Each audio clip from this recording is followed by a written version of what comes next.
be intimidated. I will not be silenced, and we will continue on our journey for justice for John O'Keefe and for Karen Reed. Tick, tick, boom. Noise. Go, baby, we bringing our toys. Boys, chopper be singing, should be on the voice. Bang, bang, we gon' ride out. Gang, gang, we don't die out. Want it like this, ain't no timeouts. Tell me who really gon' find out.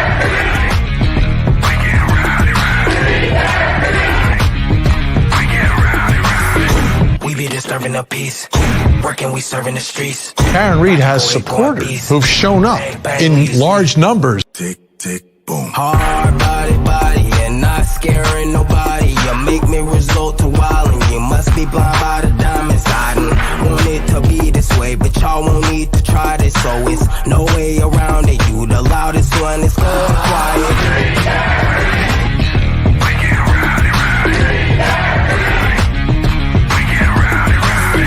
We be disturbing the peace. Working, we serving the streets. About to go ahead, going beast.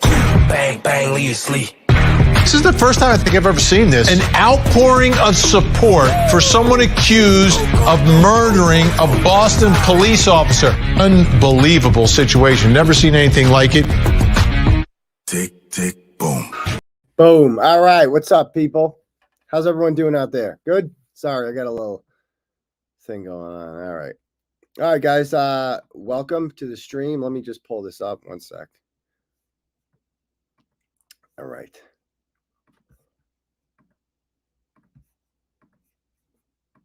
All right.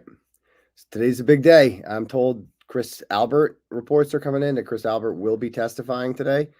Somebody messaged me, Jen McCabe, too. I don't know. I find that hard to believe, but that they'd be able to get both of them in one day. But wouldn't that be something?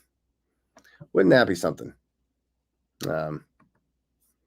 Anyway, where'd it go? Let me search for Chris Albert on Twitter, see what comes up. Chris Albert, who once killed a man in 1994. It's actually the 30-year anniversary is coming up for that.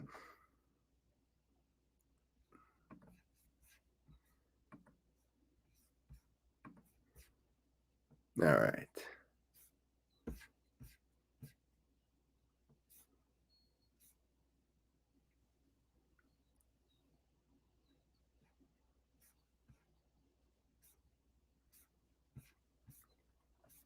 How's the scene looking outside the court today? I was let's check out Tom's CPUs.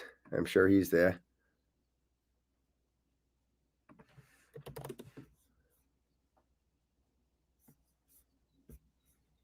Tom CPU. There he is. Oh, you see he's following Grant. Did Grant not get in? I see Grant outside. First, Family comes first. the way I see it is safety, country, God, family, in that order, with academics somewhere in there as well. What? Thank you. Hey guys, sorry, the stream should be up. No one's arresting me, guys. I'm good. Guys, sorry, that wants to arrest me. We don't want that happening. So, what? The stream is the stream up. The stream. Why? Because my school let me retake my final that I missed last week for Aidan's thing, or Lindsay's thing, so I have to go now. They gave me 6 hours notice. So is there an open court seat in there? No. There are 11 people in line. I went to number 11. I have no idea. I think it was Dateline. But anyway, the point is, all that waiting for nothing, but school comes first, Tom. Fifth. Okay. Wow. Let me see Karen at that. I said, wow.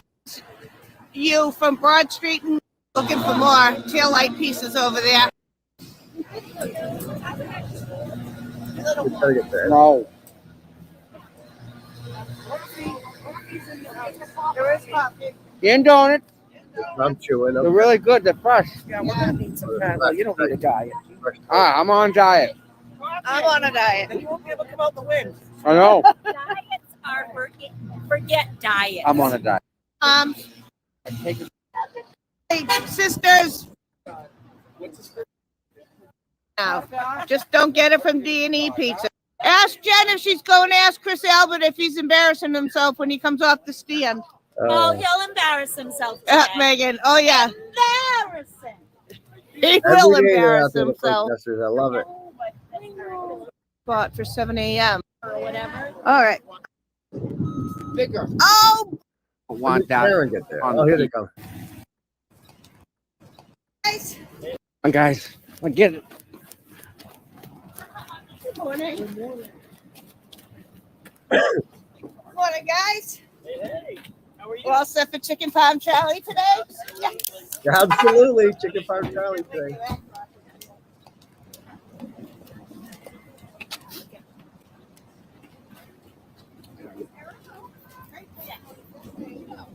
I'm right there. Oh, God, the American.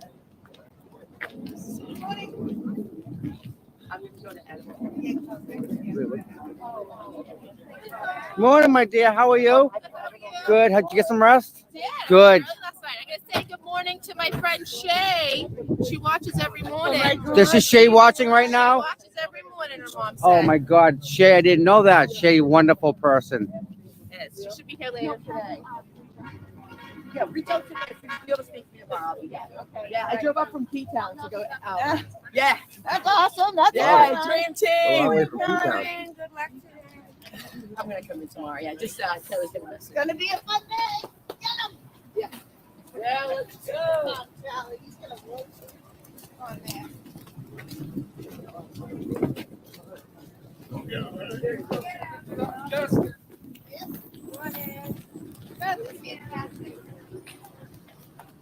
Hey, dude, I'm not going to tell you again to get out of the street. No, come on. Stop. Yes, sir. Have a hard time. All right? Next time you need excited, What's up, guys? Fight hard. Can't go in the street. trying up today.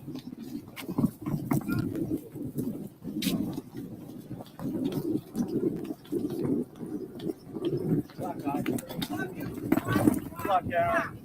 Love you.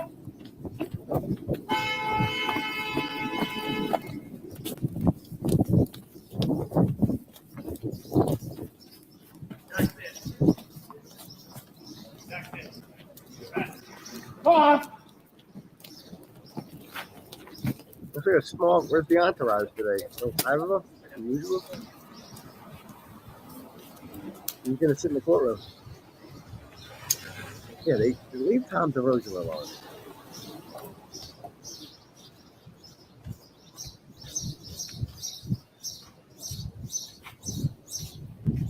Lost it for a moment. Sorry. Are you gonna bust his chops here? I realized I had Here comes my Rita. shirt. I'm like, oh, Kelly, here comes the crew. There we go, guys. Enjoy it. Have a good day, guys. Have a good day. Have a good day, guys. Enjoy the day. Good job, Mr. Reed. Mr. Reed. Keep it up. Hold on here now. Come in the courtroom with me. Oh, but I unfortunately I have to go somewhere this afternoon. But I said, no, Right. class act. Today's Yeah. What I'm trying to do is you're not. I mean, what else more can you? Right. All right. So I think. All right. Number 11, I have no idea. I think Even though the cars were. There it is. All right. So we're caught up there. All right. Cool. So the entrance. Let me pull this up. All right. So we're just waiting for this. All right. Let's see what people are saying. What, if any, ingredients do you use to make your pizzas? Yeah. Do you think they're going to ask Chris a question about the witness intimidation? Do you think that? And I use that in quotations. There's no actual witness intimidation. Judge O'Malley ruled on that, actually, when Chris tried to get a harassment prevention order against me, and they ruled that it was all speech, all free speech. Do we figure out how you can sit in line for you? There's supposed to be a Google Doc that you can contact Erica Walsh at. And let's see, she's got it all set up about what time you put in what time you can sit at. The shifts are 4:30 p.m. to 8:30 p.m. 8:30 p.m. to 12:30 a.m., 12:30 a.m. to 4:30 a.m., and 4:30 a.m. to 8:30 a.m. So obviously that 12 to 4:30 is definitely going to be the hardest one to fill. But I mean, I do see that at least 1, 2, 3, 4, 5, actually 6. No, 5. 5 people have said that they could do that shift. So again, the reason we have to do this is because they have a first come, first serve policy. I am sick. I don't know where this came from. They have a first come, first serve policy to yeah, I know I have to take my allergy medicine. It fucking sucks, man. I don't know where this came from. I was fine 2 days ago and it just hit me yesterday. Like, what the fuck? I went to bed early last night too. But don't mind me. I drink a lot of fluids today. Yeah, so we have to do this because it's a first come, first serve for the media. Like, I got my pass, and then you did you sign up, Tim? If you have me at 12:30 to 4:30, are you on the list? Oh yes, you are there. Excellent, excellent, excellent, awesome. Yeah, that would be great if we can get someone there. To who's going first? And again, I will give free t-shirts, I'll give free gift cards to Turtleboy store. Anybody who wants, anybody who sits in for me. And we're going to bring you pizza tonight to people that do the 4:30 to 8:30 shift at least. I'm going to bring you pizza, whatever you want. Anybody know who's going first? Was Tom CPU going? Anybody know that? We just need someone to lay a chair down. Okay, you got the 8:30 to 12:30 shift. Excellent. You're on there. Cool. Cool. You know, Grant said he got booted today, or said he had to go to school, but wouldn't it be great if he was just banned? I mean, I heard a lot of people messaged or emailed what's her name today, and I'm going to do a story on that. I decided I'm going to do a write-up on what Grant did yesterday and his behavior, because it's deplorable. It's absolutely deplorable. All right. Huh. Okay.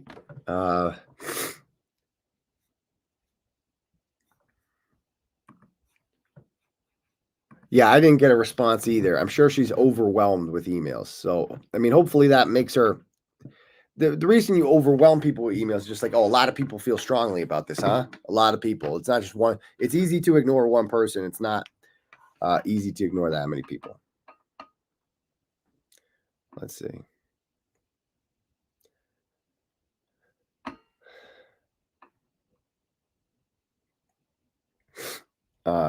Yes, you can wrench Erica Walsh. She's officially, you can wrench her up, Deb. Deb just asked that. Can I wrench Erica Walsh? I grant her wrench hood. She gets her wrench hood today. We took it away from Adam Hurst, right? Ah, cool. I hear the sound.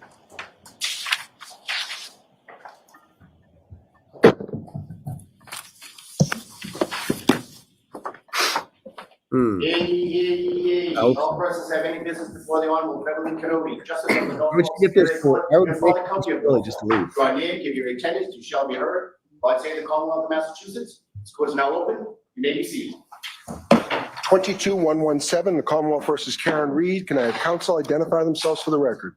To the Commonwealth. Good morning, Your Honor. Good morning, Mr. Lally. Good morning, Your Honor. Laura McLaughlin for the Good Commonwealth. morning, Ms. McLaughlin. Good morning, Your Honor. Alan Jackson from the street. Good morning, Mr. Jackson. Good morning, Your Honor. Elizabeth Little, Yes, also on indeed. behalf of the district. Good morning, Ms. Little. Good morning, Your Honor. David Yannetti for Karen Reed. Good morning, Mr. Yannetti. Good morning, Ms. Reed.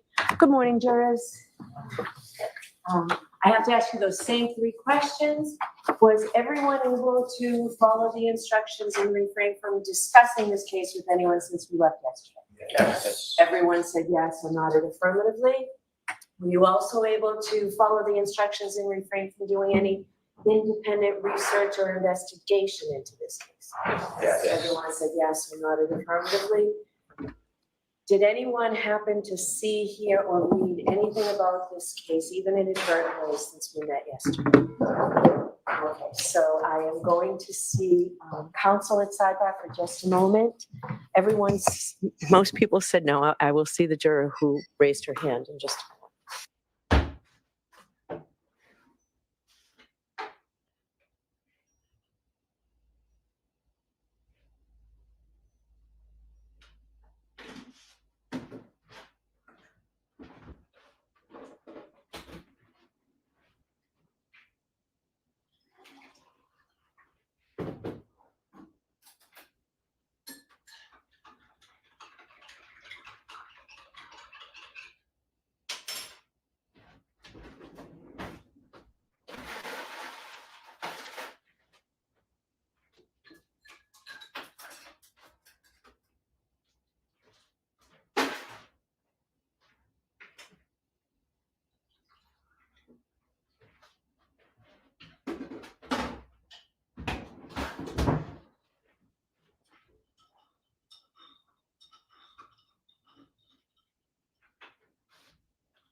All right.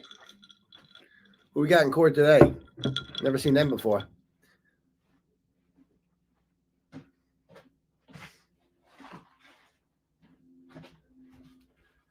That Grizzly Adams motherfucker, that Ulysses S. Grant motherfucker right there, whoever that guy is. He's at every hearing. Hold on, take some Dayquil. All right. By the way, if anyone wants to have their message read out loud on the show, right? You can click at the link at the top for Turtle Chat, and you can donate whatever money you want, amount of money you want, and write a message, and I will read it out loud to the class. Or you can cash at me at $ Uncle Turtleboy. We have our first Turtle Chat. It is from Robin. Sends $10. It says, great coverage, Turtleboy. You can use my donation for deodorant for Fuckface Grant. I hope you have all your shots if you sit next to him in court. Love and hugs. Yeah, I don't want to get rabies or whatever disease he carries. He looks like he Those are fine. All right, again, Turtle Chat. So, At the top. Mr. Lally, your next witness, please. Yes, Your Honor, the Commonwealth will call Mr. Christopher Albert to the stand. Yes, let's go. I gotta go to country.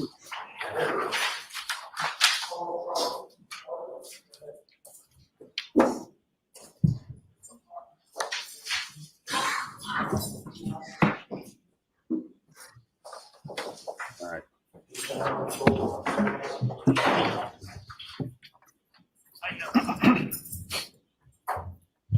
Watch your step. Here we go. There he is.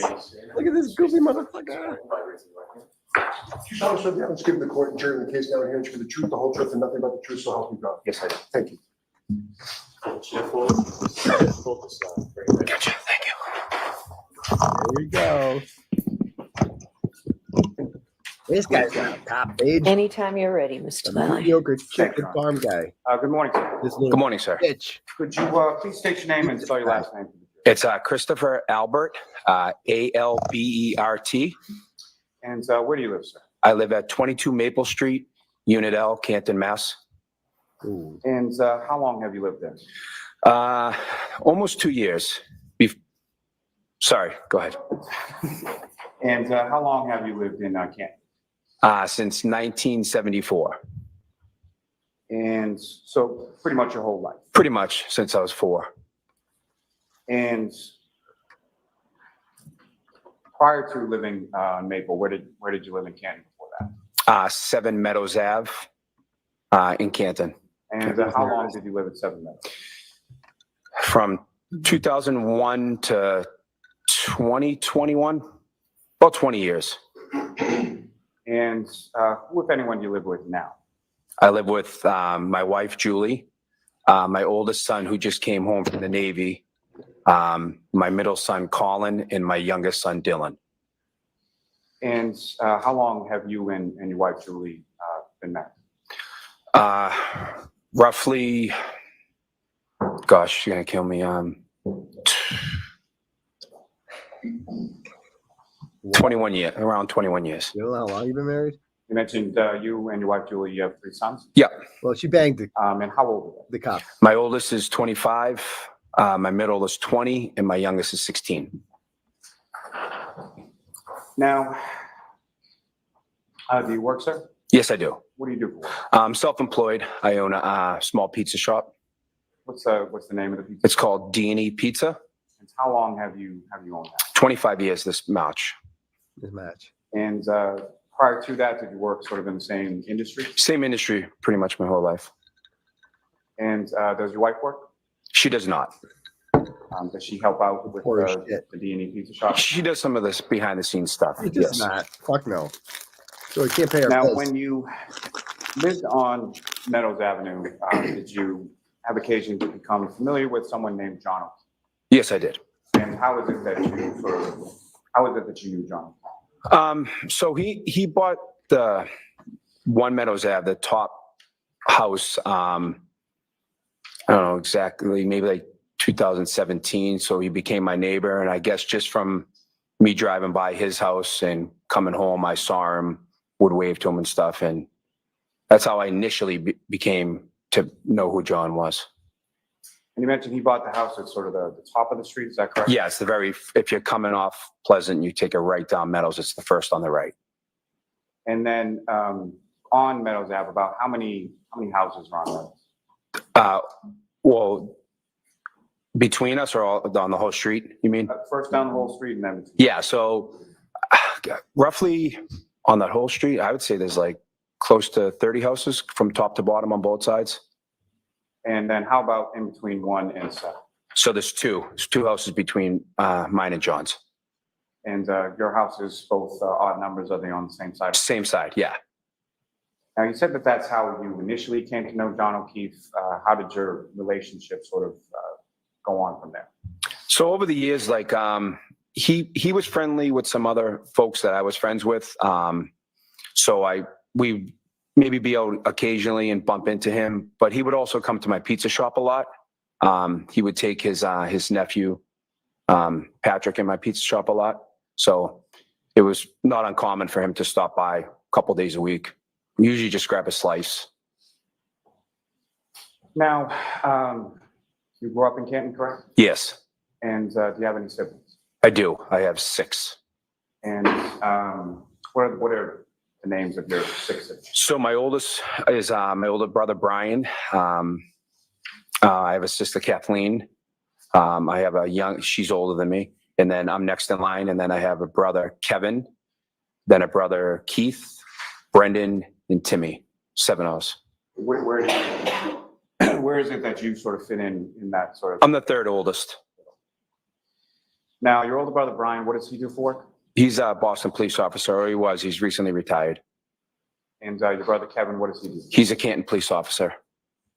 And John O'Keefe, were you familiar with what he did for work? Yes. Yeah, I knew he was a Boston police officer as well. Now, sir, if I could turn your attention to January 28th, 2022. Do you recall that day? Yes, I do. And do you recall what day of the week that was? It's a Friday, I believe. And were you working at the D&E Pizza Shop on that day? I was. And at some point in time in the afternoon, who, if anyone of note, sort of came into D&E? John came in that day with his nephew, Patrick. And you recall what did they get that day? I think they just got 2 slices of pizza, if I recall correctly. And what, if any, conversation did you have with Mr. O'Keefe as far as plans for later in the year? So he asked me if I had any plans that night, and I said, unfortunately, it's Friday, and I'm working pretty much till close. And I said, but it's my nephew's birthday, and I know a bunch of people are heading out, and I was planning on meeting up with them later when I got out of work. So I think I said to him, I said to him, I'll shoot you a text later if you're around. Maybe we can hook up. So in that sense, sort of, how would you describe your relationship with Mr. O'Keefe? Oh, it was a good relationship. Yeah. Would you consider yourself friends? Yeah, absolutely. Now, pushing forward on January 28th, about what time was it, if you know, that you sort of closed up shop that? So the shop stays open until 10. I know that I left sometime a little bit before 10. I had you my did, wife huh? drop me off some clothes it was like a ritual. She would, because those nights are tough for me to get out early and go home. So she dropped me off some clothes, and I remember just changing quick, washing up a little bit, and then leaving. So I think I left before the store actually closed a few minutes. Now, during the time or prior to you leaving the pizza shop, what, if any, conversation via text did you have with Mr. O'Keefe? He asked where I was. I said I was still working. And he said something like, why don't you talk to the boss, see if you can get out of there? And I just said, I'm married to this place. It's tough. I'll text you when I leave. And then I shot him a text, I think, when I got down to Waterfall, and I said, where are you? And go ahead. Sorry. And where did he say that you were? He was at CF McCarthy's. Are you familiar with both of those establishments as far as CF McCarthy's and Waterfall? Yes, I am. And with regard to your pizza shop, where is CF McCarthy's in relation to that, and where is Waterfall? So if I was sitting at my front door looking out, CF McCarthy's would be to my right, and Waterfall would be down the street, diagonal, maybe like 200 yards on the opposite side of the street. So both sort of walking distance from where you work? Yeah. Now, your home on Maple, where is that in relation to those businesses on Washington Street, including your own? So Maple Street is like, probably from my pizza shop is maybe like a 5-minute walk. It's not far, and a little closer to Waterfall. So maybe it's like a 7-minute walk from D&E and like a 5-minute walk from Waterfall. And are there any sort of, in the area where you live, is there any sort of like town buildings or anything like that? Yeah, so I kind of live behind the library. Like you take a left on Maple, and the library is like 2 buildings after me on the left-hand side. And then the town hall is a little further down on the right. And the library that's around where you live, is that the only public library in That's the, besides what's inside schools, yeah, that's the only public library. And so, again, I'm sorry, but what time is it that you leave D&E to go to Waterfall? Just before 10, maybe like 9:50-ish. And as far as meeting up with people, who is it that directs you to go to Waterfall? I think my wife said, are you coming down? Are you there? She was down there. So I had a conversation with her. I think that's how I headed down there. You went there to meet your wife, right? Yeah, she was down there. And you've been to the Waterfall before? Yes. And so when you walk into the Waterfall, where did you go as far as, if anyone did you recognize me? So it's pretty much when you walk in, it's just kind of like open. And my wife was there. Matt was there. Matt McCabe was there. Jen McCabe was there. My sister-in-law, Nicole, was there. My niece, Caitlin, was there. I think when I first walked in, that's who was there. And you mentioned Jennifer and Matthew McCabe, is that right? Yeah. And how do you know them? Well, I grew up with, I didn't grow up with Jen. She's younger than me, but she's lived in Canton for a long time. My brother Brian is married to her sister, Nicole. So I've known her pretty much my whole life. And you were testifying earlier about some of the people that you and Mr. O'Keefe sort of knew in common. Would Mrs. McCabe be one of those people? Yes, yeah. And when you walk in, relative to the establishment, whereabouts were those people situated? So they were on like a table that was close to the bar. It's like set up. They have like 3 tables in a row, and I think we were maybe either in the middle or the next table to the bar. So with those 3 sort of tables together, if you know, about how long a table are we talking about? I would say they're about a 6-foot table. And was this a low top, high top, or something? It's like a high top. And located close to the bar, is that correct? Yes. What, if anything, do you recall from that evening as far as entertainment within the Waterfall? There was a live band that was playing to the side. About how close to your table was the live band? Oh, within like 6 or 7 feet, probably. Fair to say, pretty loud in there? Pretty loud, yeah. And when you walk in, where do you go in reference to sort of the other people upstairs? I go right over to the table, and I think I walked right over, said hello to them, sat down. And what, if anything, did you order when you got there? I ordered a beer. And did you eat while you were there as well? I did, yeah. I was starving. I didn't eat all day, so I ordered some food, appetizers. And throughout the course of the evening, what is it? You're at a bar, so you're drinking, correct? Sure. And what were you drinking? Miller Lite. Is that sort of normally what you would drink when you go out? Yeah. Now, you mentioned that initially when you get there, it's yourself, your brother Brian, his wife. This guy is such a Paige, douche. Miller and Lite. your niece Caitlin. Is that correct? No, my brother Brian wasn't there yet. Yeah, it was Jen McCabe, Matt McCabe, my wife, Caitlin, and Nicole.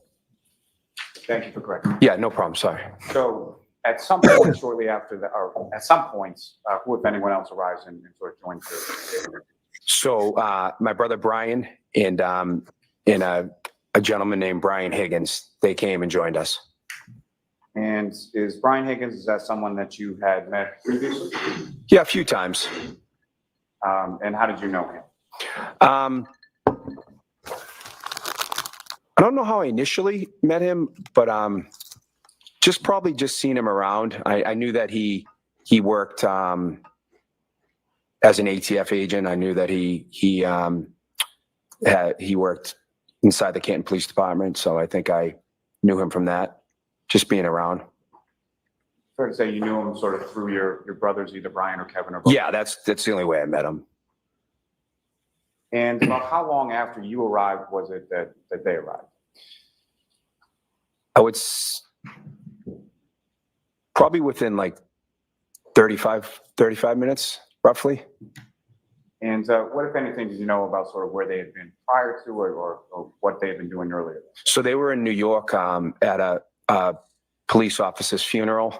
They went there for the ceremony. How ironic. And the snowstorm was coming, so they decided that they were going to drive back early to beat the storm.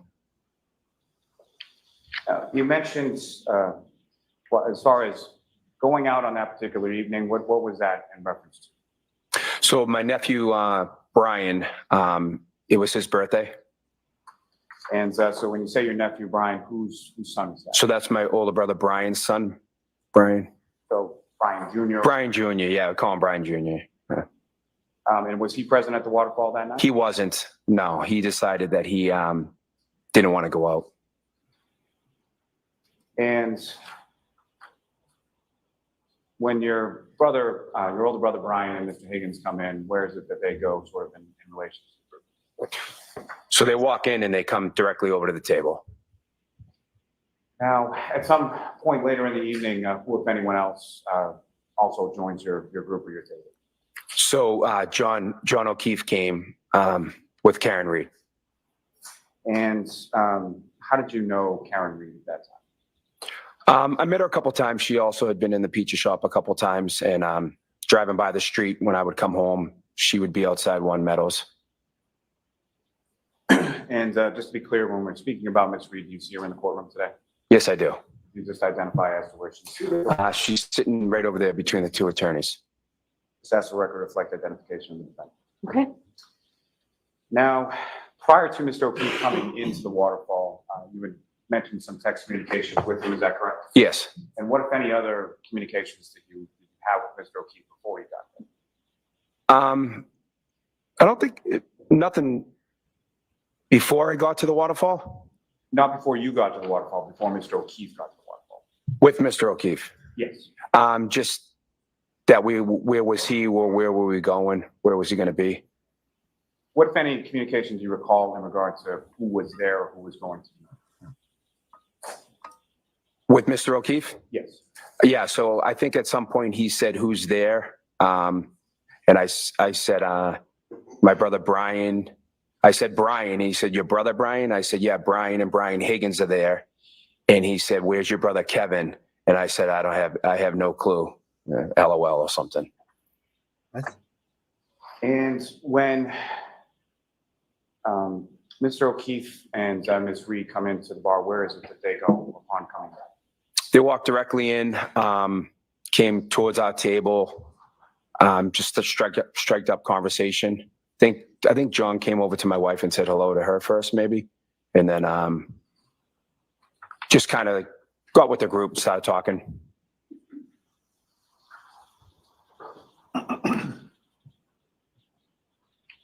Now, fair to say Mr. O'Keefe knew your wife, Julie, as well? Yes. And how would you describe their relationship as far as? Good relationship. And when Mr. O'Keefe and the defendant come over to the area where you and your wife is, what, if anything, did you observe the defendant? Well, when they came over, I think they started talking. At one point, when they first came over, the defendant came in with a glass underneath her jacket.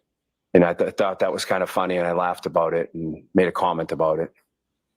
And what, if anything, did you notice sort of about the glass? What was in the glass? And It was just a tall, like, cylinder glass with some clear liquid in it and a lime.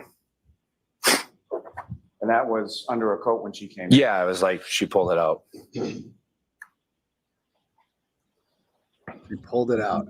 Is there any video of that? I'm still waiting on the video of her doing that. I was hoping we'd see it yesterday, but we still haven't seen it. If you know about what time was it that Mr. O'Keefe and Ms. Reed came in? So I got there close to 10, I would say 10:45-ish, to the best of my recollection. My recollection? My recollection. He just said my And following sort of the blows and all that kind of stuff, as far as after they first came in, where did they go from there? I think the defendant sat down, and I think well, John went to the bar and got a beer. And you know, is that sort of what John would typically drink? Yeah, Bud Light, I think. And you mentioned that the defendant sat down. Where does she sit down in relation to you and your wife? I think right next to, next to my wife.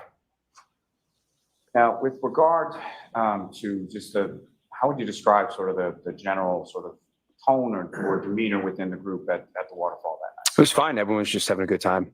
So no arguments, anything like that? No, not at all. And specifically between Mr. O'Keefe and the defendant, what, if anything, did you observe between them? I didn't notice anything abnormal. Now, if you recall, what was Mr. O'Keefe wearing on that evening? Blue jeans, baseball hat, and kind of like a pullover light sweatshirt type of grayish garment. I don't know what you would call it. It wasn't like a hoodie, and it's like a long sleeve shirt. Is that what he was wearing when he walked in? Yes. At any point in time, did you see him with like a jacket or anything like that? No. Now, as far as your observations of Mr. O'Keefe, what, if anything, did you observe about that clothing as far as any tears or any shovelment of it at all? No, I didn't notice anything. It looked fine to me. And as far as Mr. O'Keefe, his person himself, what, if anything, did you observe as far as any injuries or anything like that? Didn't see anything. Looked normal. Now, after Mr. O'Keefe went to the bar and got a beer, do you know where he went from there? Just came back over to the table, started chatting people up. And when you say the table, was that sort of your area, or was there a different area that he was? No, the same table, the same high top. Some people sitting, some people standing. And as far as sort of this length that you described, about 6 feet or so of that table, if you recall, sort of where were people situated around the table? I mean, I was sitting at one point because I was eating, so I was sitting in one seat. My wife was sitting in another seat. Matt and Jen was sitting in another seat. I recall John standing a lot. I don't think he sat at all. I think Karen was sitting at one point, probably like situated near, maybe across from my wife or next to my wife. Now, as far as Mr. O'Keefe was concerned, do you recall anything specific that you discussed or talked about while you were there that night? No, nothing in particular. And throughout sort of the course of the time that you were there, what, if any, discussion was there as to going someplace or wanting to go someplace after the waterfall? So we have this like little ritual that when one of my nieces or nephews turn 21, we go back to the pizza shop, like, after hours and turn on the oven and make pizzas and stuff. And there was talk about going back there. Miss Reed asked if we could go back and make pizzas up at my pizza shop a couple times. Oh yeah. And then there was some talk about maybe after. I love that. Someone mentioned going back to my brother's house after. Get that kitchen. Or your brother's house, which brother? Maybe My brother Brian. And where did your brother Brian live at? 34 Fairview. You familiar with that address? Yeah, I used to live there, grew up there. So prior to it being your brother Brian's house, was that your parents' house? My parents' house, yeah. So that's where you and your siblings essentially grew up from the time that you moved to Canton? Yes. Now, as far as going over to your pizza shop to make pizzas, things like that, is that something that the defendant talked about once or more than once? A few times. And you referenced sort of this ritual when one of your nieces or nephews turned 21, and it was your nephew Brian Jr.'s birthday the following day, is that correct? Yeah. Was he turning 21 at that point? I think so. I can't remember exactly if he was 20 or 21. I think he was turning 21 though. So in relation to this evening of January 28th, that sort of ritual that you were talking about, when was the last time before January 28th Ritual. that you had done that? What kind of family has rituals? Like, can we talk about that? Rituals? Like, seriously. Trying to see who else You call turned them 21. traditions. Albert family, they call them rituals. Can't remember exactly. Get a fucking I know it was tattoo recent. I on the remember crest. doing it. I just can't remember the date. And that's all I'm really asking, sir. Yeah. Was it recent to January 28th? Yeah, it was sometime before that, but within like a couple of months, I think someone turned 21. Maybe we just went there. And so what, if any, conversation from your end as far as, obviously it's your pizza shop. So Yeah. what, if any, conversation from your end was there in reference to doing that night. So we were doing a weight loss competition, me, Matt McCabe, and my brother Brian. Oh, Matt McCabe And lost. Matt McCabe we had like 2 definitely more lost. weeks left in it, and we do it. Every year it's like a charity. We do it, and the proceeds go to like scholarship funds. No, they don't. I said no because we were doing this weight loss challenge, and I just didn't want to give in and eat pizza Oh my 2 weeks God. before we were weighing in. And your wife, Julie, how long was she at the bar for? Not long when I got there. She probably was only there for maybe 35, 40 minutes. She had a migraine. She wanted to go home, so she left. So she indicated she had a migraine and she was going home? Yeah, she didn't feel well. And was that before or after Mr. O'Keefe and Ms. Reed arrived? She left after they arrived. So then she must have left later than that. Yeah.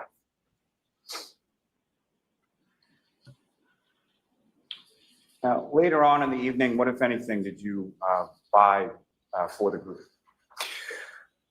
So at one point towards the end of the night, I bought a round of fireball shots Fireball. for the group. And Of course you did. who partook in that? If you know? I don't remember exactly. Probably half of the people there took them. I don't remember everyone. I wasn't paying attention. I can't believe Matt McCabe did a weight loss challenge. And when you say sort of towards the end of the night, when was it that things sort of wrapped up? I think they call last call at right before 12. Pretty much right before 12, it all started wrapping up. And as far as the group that you were with at the high top table, who, if anyone, from that group left first? So my wife left first. Obviously, she didn't feel well. She left earlier. Then Brian and Brian left. My sister-in-law left. Matt and Jen left. I left probably second to last. I probably left last with John and Karen, or right around the time that John and Karen left. And do you recall, as far as you're leaving around the same time, do you recall walking out together or seeing them outside, or where is it that you recall sort of leaving at the same time? My best recollection is I walked out roughly the same time, and I walked out the building, and I come up Washington to the right, and they were either shortly after or shortly before me, and they walk up to the left. And when you say walk up Washington, did you walk home that night? Yeah, I walked home. And when you came out of the bar, what, if anything, did you notice sort of about the weather or what was going on with that? Just started snowing. It was cold out and it just started snowing. The ground had like a light coat. Oh, like you still sort of see the street? Or Oh, yeah. Yeah. You can still see it. So you probably see a body in the snow. And you mentioned you walked out towards Washington and Mr. O'Keefe and Thank you Mr. for Reed did as well? clearing that up. Yes. And which direction? Did you go in the same direction, different direction? So when you come out the building, you have to go to the left in order to get onto Washington. So I come out to the left and then go to the right onto Washington, and they would go to the left onto Washington. They were sort of walking opposite directions. On Washington. Yes.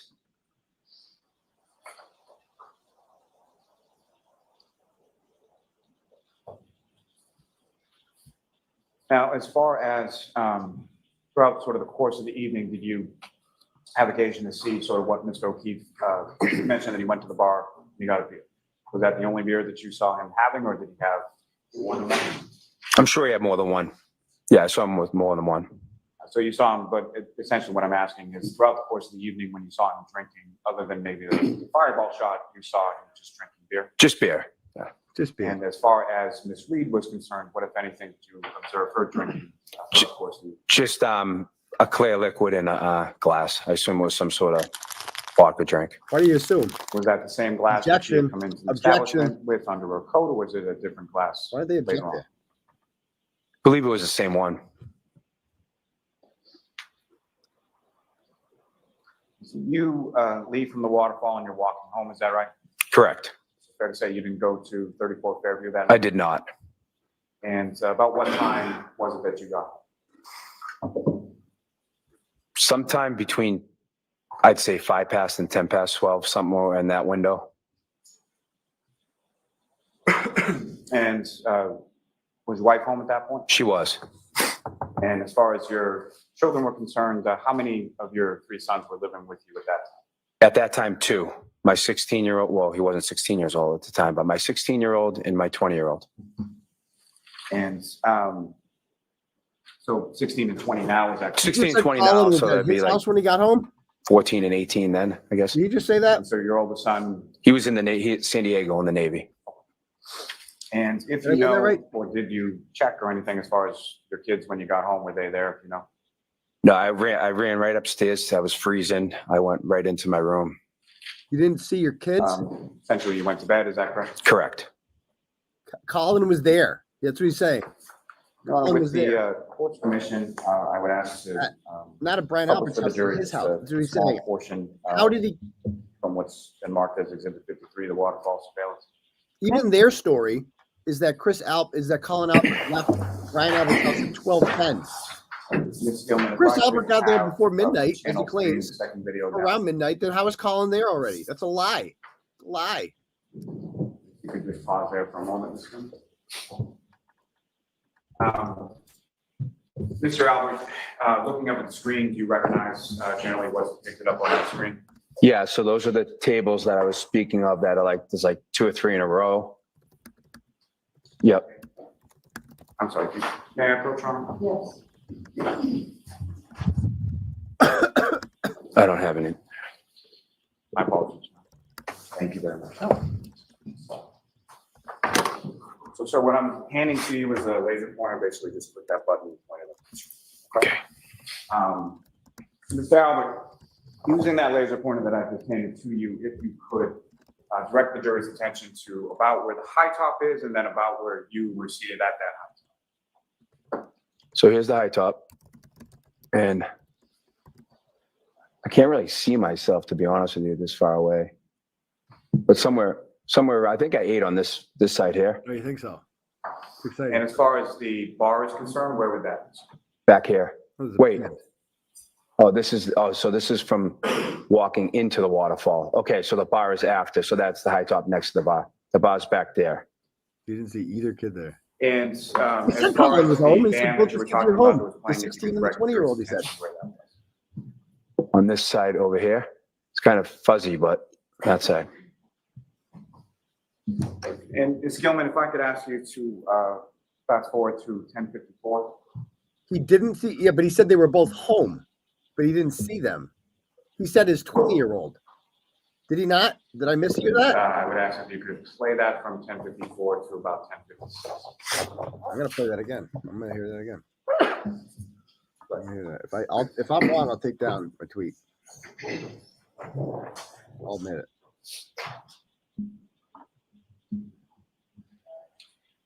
I'm sorry, if you could just pause briefly. Maybe don't disturb.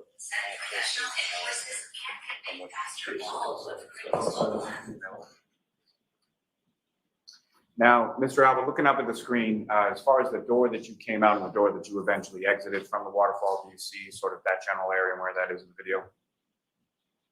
No, because I think it's offline here. I think it would be over here. It would be off sort of towards the left, is that correct? Yeah, like down this way. Ms. Gilman, if you could.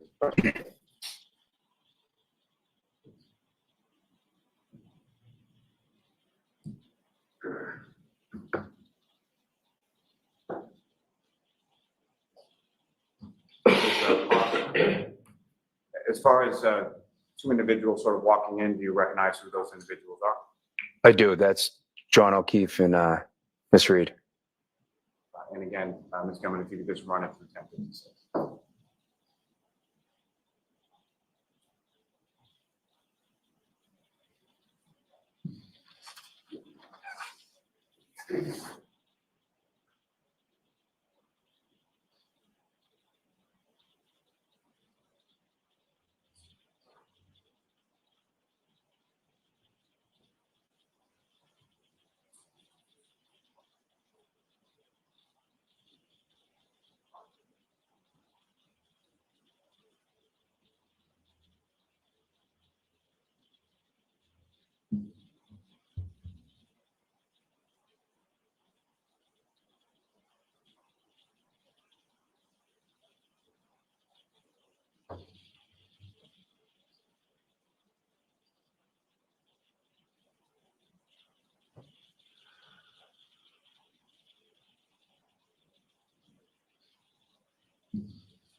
I was right, by the way. I just re-listened to the testimony, guys. I was right.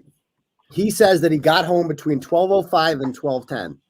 That's what Chris said. He got home between 12:05 and 12:10. And when he got home, Colin and the younger one were there.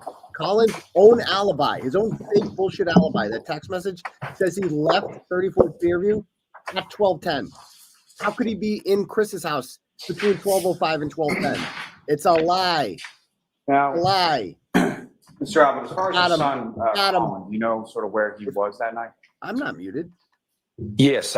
So he was at my brother Brian's house for my nephew's birthday. And he came home sometime after you, is that correct? Correct. And essentially you came in, went to bed. So do you know what time your son came home that night? I know that. Do you know, just answer yes or no whether you know. Your son came home. Yes. What time? And how do you know that? Because he opened the bedroom door and said, "Good night, guys. I love you. I'm home." I thought you didn't see him. And about how long after you got home was it that your son came home? I'd say within 10 minutes. You just said they were there. As far as sort of coming into your room, is that something that was required of your kids when they came home? He would always do that. Yeah. That was something just to let us know that they were home. Now, turning your attention to the next day on the 29th, about obviously at some point you woke up. Do you recall about what time that was?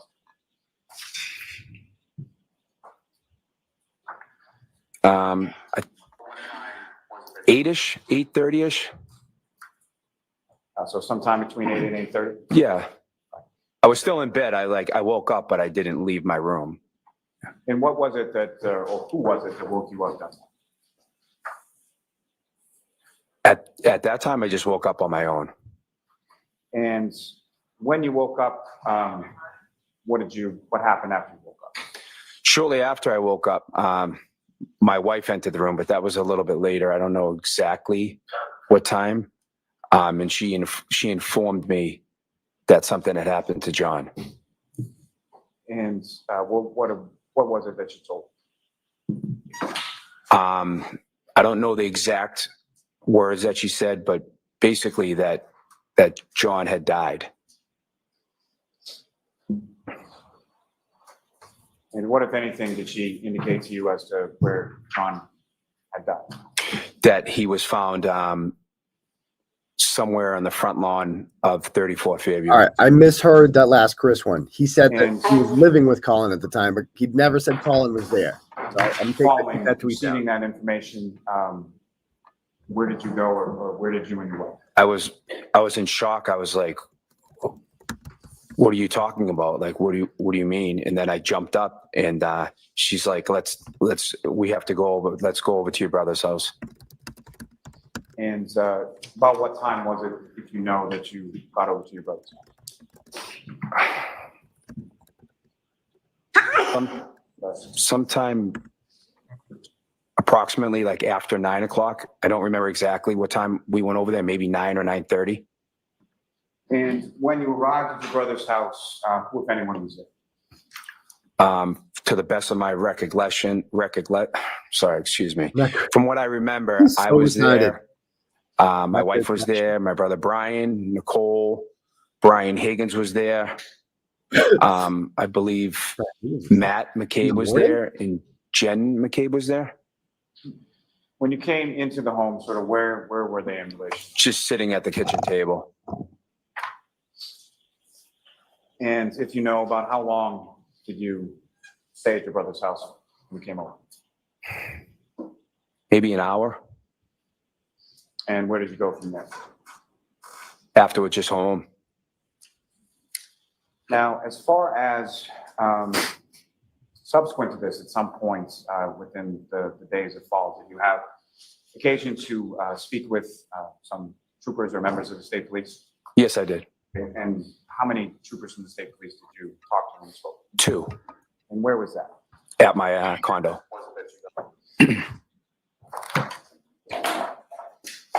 Thanks. I have no further questions.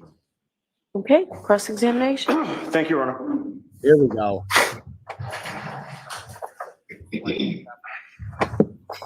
Good morning, sir. Morning, sir. Mr. Albert, you and I have never met, correct? I don't believe so. You've testified that you essentially lived in Canton your whole life, correct? Correct. Moved there when you were 4 years old? Correct. And the house to which you and your family moved was 34 Fairview, correct? Yes. You lived there for how long?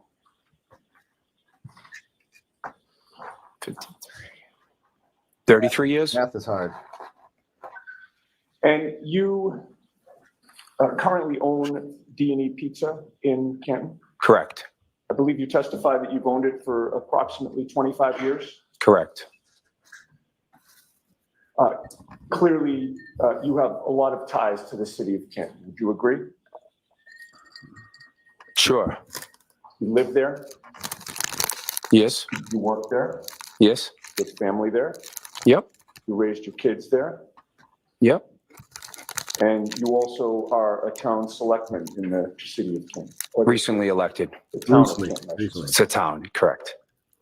And not only that, but your brother, Kevin Albert, is a police officer in Canton? He is. Your brother, Brian Albert, with whom you grew up, is currently retired, but had been a Boston police officer who lived in Canton, correct? Correct. You would agree with me that Brian Albert only moved from Canton after John O'Keefe was found dead on his front lawn, correct? Can you rephrase that? I'll phrase it the exact same way and ask for a yes or no if you can do that. You would agree with me that your brother Brian Albert only moved from Canton after John O'Keefe was found dead on his front lawn? Objection. Can you answer that? Yes. The answer is yes. Can you answer that? Yes. Yeah, I just don't understand the phrase. Oh my God. He moved shortly after that, yes. Yeah, what don't you understand? Your brother Tim Albert lives with your parents in Canton, correct? Yes. Correct. Washington Street. And Tim Albert and your parents live directly across the street from the Canton Police Department, correct? Correct. Do you know whom they bought that house from? The McCabe's. I know. Objection. The Weeks. The objection The sustained. Weeks family. The answer is the Weeks family. But you still live in They Canton bought it off of John McCabe's family. Correct. with your wife, Julie Albert, Correct. and your son, Colin Albert, correct? Along with my other two sons, yes. And you would agree that your entire family has deep roots in the town of Canton?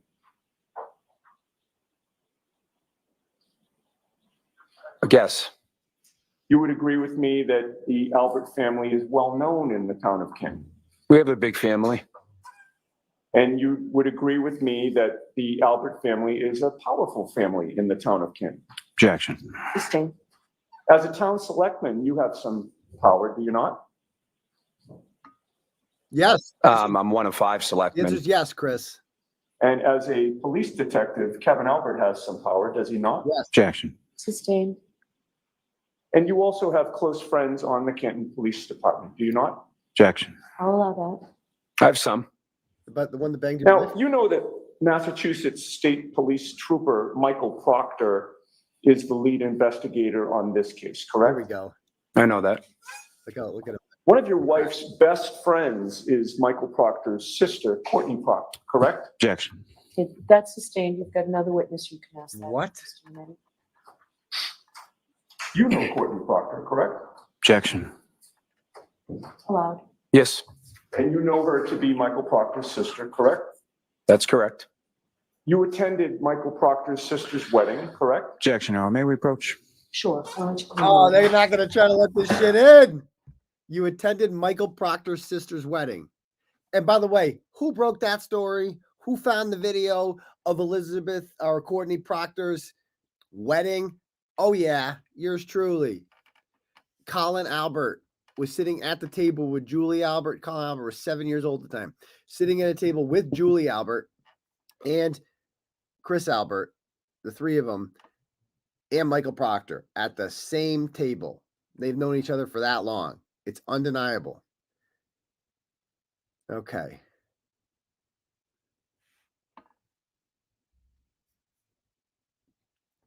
Why is the video so choppy? Yeah, is it choppy? It is choppy, huh? Why is it?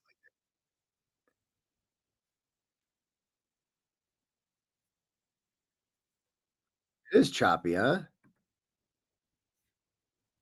Yeah, what's up with that? Hopefully it corrects itself.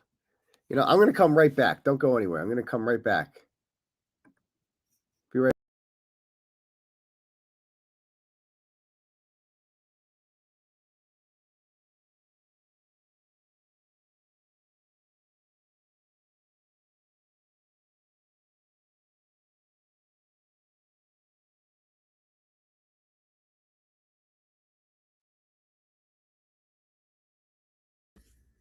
All right. Hopefully that's a little better. Let me know if it's still choppy. Is that better? If I go like this, is it choppy? Testing. Oh, good. It's fluid. Nice. Cool. We're good.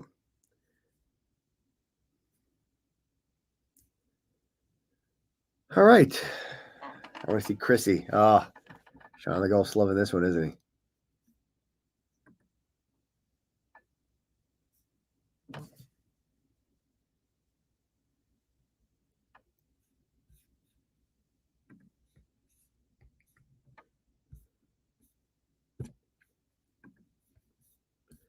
All right.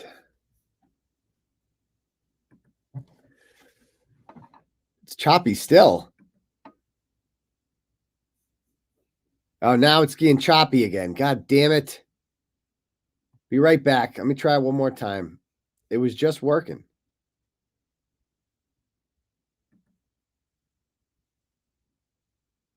Just leave it. I don't know. Maybe.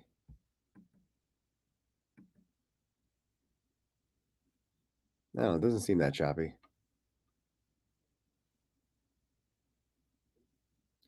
I mean, the Law and Order, the Law and Crime channel seems to be pretty good, but my stream of it is choppy. It looks like he has Chrissy receipts. I love how he calls him Chrissy.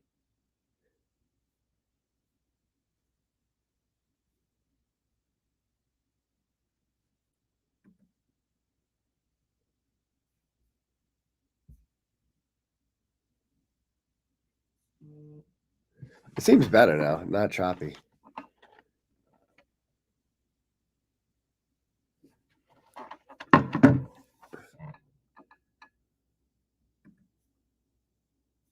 Go to NBC.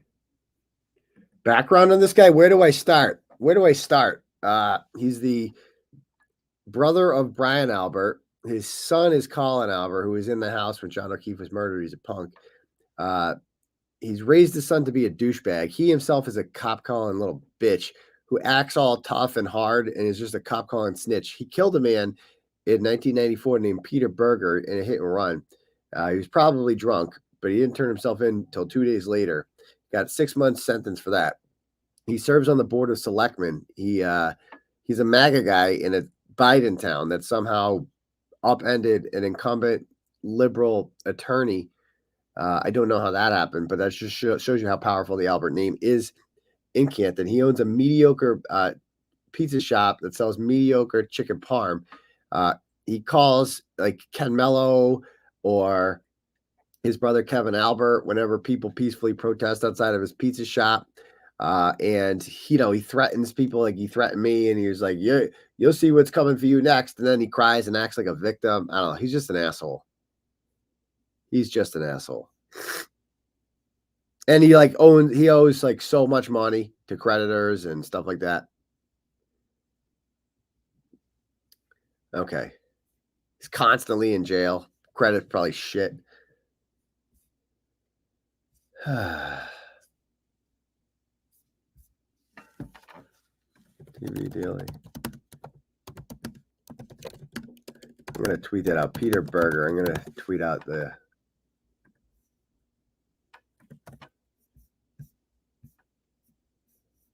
I'm going to tweet this out. Just a reminder.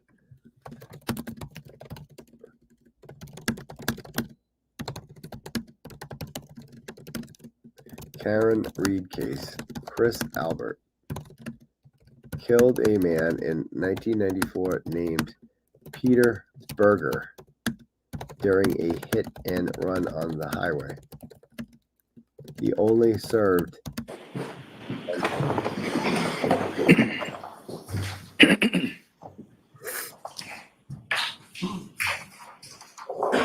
there we go. Do I have any turtle chats? Sorry, I didn't take turtle chat. We got a few turtle chats. We'll bang through. I believe you testified, sir, that you've known Michael Proctor's sister for about 20 years. Objection. I don't think he said that, but we'll let that stand and then move on, please. About 20 years. You testified. Sure, if that's. I believe. Didn't you testify to that on direct examination just moments ago when Mr. Lally was asking you questions? Objection, Your Honor. Next question, Mr. Unity. Objection sustained. What? How long have you known Michael Proctor for? Uh-oh. I mean, I know he's Courtney's sister, brother. I couldn't tell you exactly how long I've known him for. About 15 years or so? Roughly. Who is Kenneth Berkowitz? The former Canton police chief. And how do you know him? His son and my son, the same age. So they played on some sports teams when they were younger together. I think that's when I first came to know Ken. You became friendly with him? I became friendly with him, sure. Rattled. And how would you characterize your relationship with him? Friends. You've seen him socially? Really. Really? You've been out for drinks with him? Kind of, but I think maybe once. And you've known him for how long? Yeah, they're not letting the wedding stuff in? 20 plus years. That's wild. Yeah, they just didn't let the wedding stuff in. And you say you've only been out with him for drinks one time in those 20 years? I can't even remember if it was with drinks one time. Yeah, no. What other types of activities have you done together? I can't think of any. I think he came to an event that I held one time. That's about it. Right. Have you been out with him in a group setting? That event that I just mentioned, yeah. And what event was that? It was my campaign event when I was running for select board. Right. He was one of your supporters. He came by. Did he donate money to your campaign? I think he did.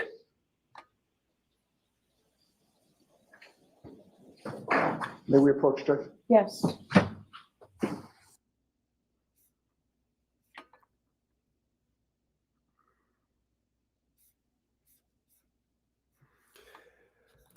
All right. Hold on. Okay. Yeah. By the way, look at Gretchen Voss. Why does she have no notebook? Like, she's like, is she? Oh, she doesn't have a notebook there. Is she like typing anything? She's not working on a goddamn story. She's literally just a spectator taking up a seat. That's all she is. A spectator taking up a seat. The media should have. Not working for anyone, not writing for anyone, not writing a story on this. Sir, I'm going to display a photograph with the court's permission on the screen, and I'd ask you to take a look at it, and if you let the jury Do you have a know. hard copy of it? Here we go. Yes, we do have a hard copy. So why don't you show it to the witness and Happy put it to in do that. evidence? This is Thank you, him and Berkowitz. We've seen this one. And we'll take that into evidence and then, That makes sense. May I approach, Judge? yes.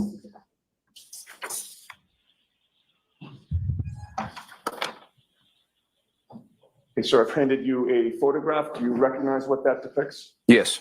What does it depict? Me and Kenny Berkowitz. And is that a fair and accurate representation of you and Kenny Berkowitz? You mean is the picture us? Yes. Yes. Okay. I would offer that one. Okay. Oh, wait. 55.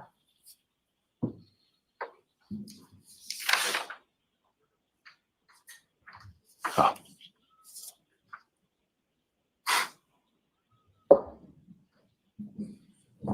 May that be published to the jury on the screen, Your Honor? Sure. So, Mr. Albert, that's obviously you on the right and Kenny Berkowitz on the left. Correct. Have you seen that photo before? I have. I believe I've seen It it. was on Turtleboy. It was Do you on recall when? I believe that's my fundraiser for when I was running for the select board, the event that I spoke of earlier. Okay. And when would it have been that you saw that photograph?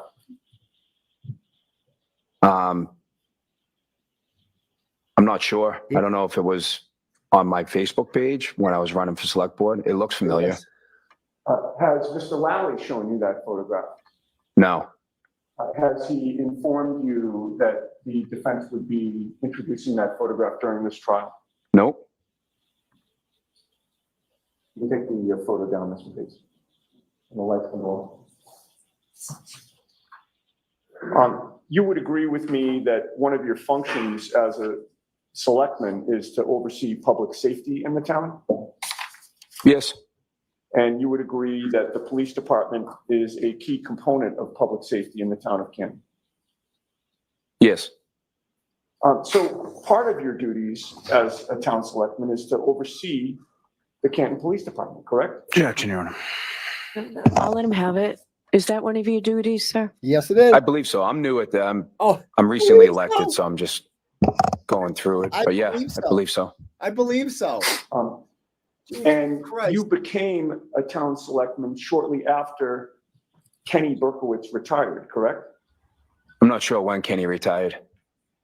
But you would agree with me that Kenny Berkowitz has both personal and professional relationships with you and members of your family, correct? Can you rephrase that? You would agree with me that the former Canton police chief, Kenny Berkowitz, has both personal and professional relationships with you and members of your family? Objection, Your Honor. It's the same question.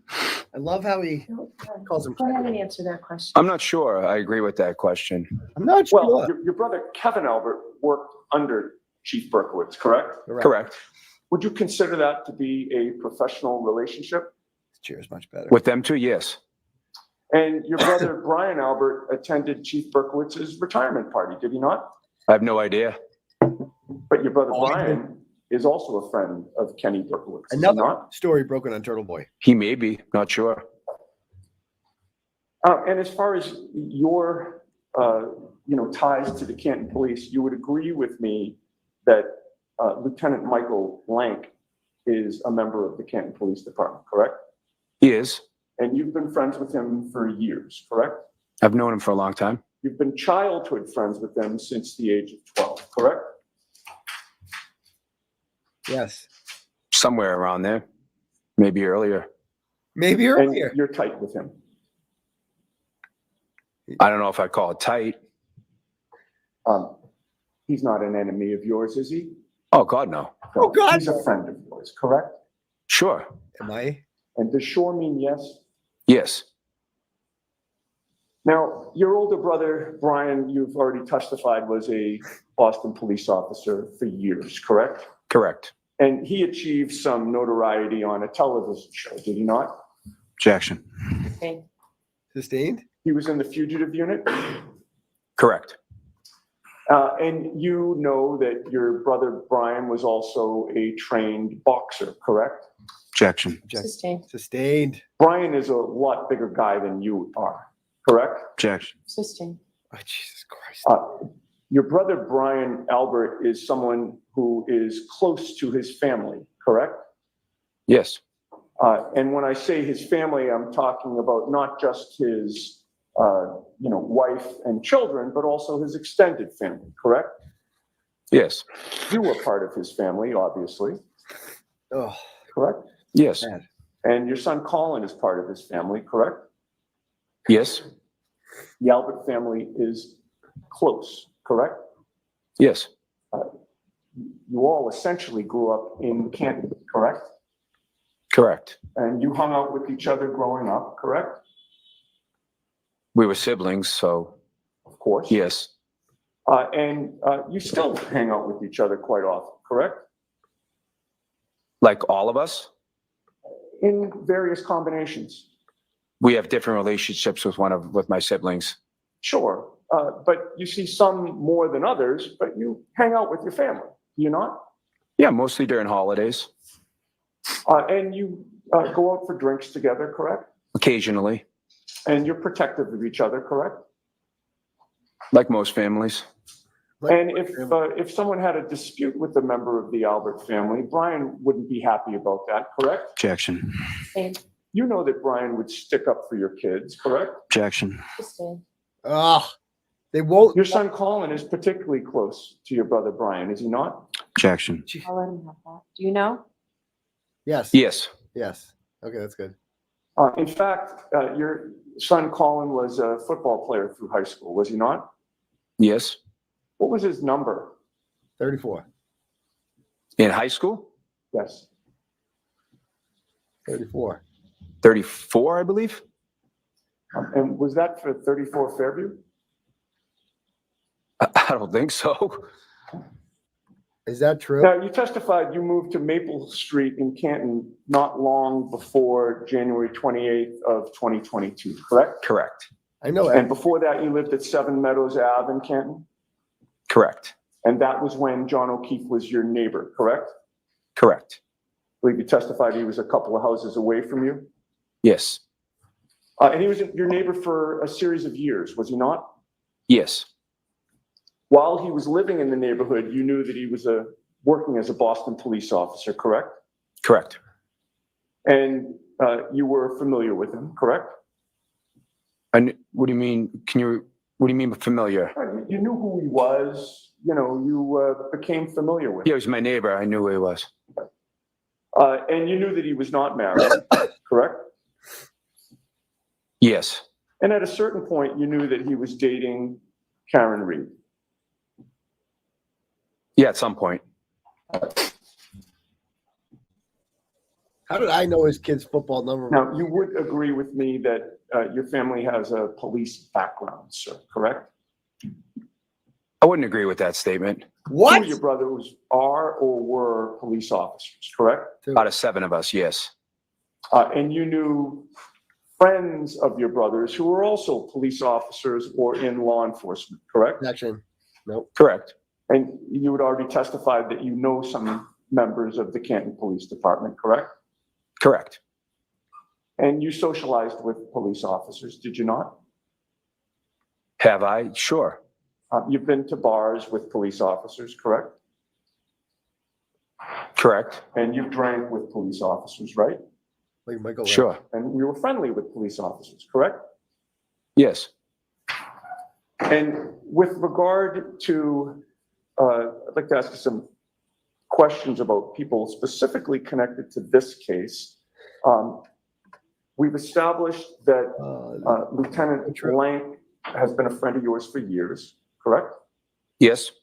We've established that you know former police chief Kenneth Berkowitz in such a way that you feel comfortable calling him before this jury Kenny Berkowitz, correct? I know Kenny. Yep. And okay. He's actually donated to your campaign when you were running for town selectman, correct? Correct. And you also knew Michael Proctor prior to January 29th of 2022, correct? Correct. You've attended social events together with him, have you not? Objection. I'll let that one question. Couple. So at some point, Michael Proctor came to question you, did he not? Along with another trooper, correct. And at the point in time when Michael Proctor came to question you, you knew who he was, correct? Yes. You knew him by face, correct? Correct. And you knew him by name, correct? Correct. There was no need for Michael Proctor to formally introduce himself to you, was there? Objection. What? Oh my God. What did he say when he first walked in the door in terms of introductions? Objection. Sustained. They would be seen as side by side. Sure. Like they can't do anything, dude. Like these people are so this fucking judge, man. Sustained. Every time they go somewhere, like she does not want to let them establish this friendship between the Proctors and the Alberts. She is not having it. She's doing. I cannot believe the wedding pictures and videos didn't come in. He's sitting at a table with Michael Proctor. I gotta tweet that out. Hold on. I gotta tweet that out. I need a tweet. Look at Paul, that fucking douchebag. All right. Daily News.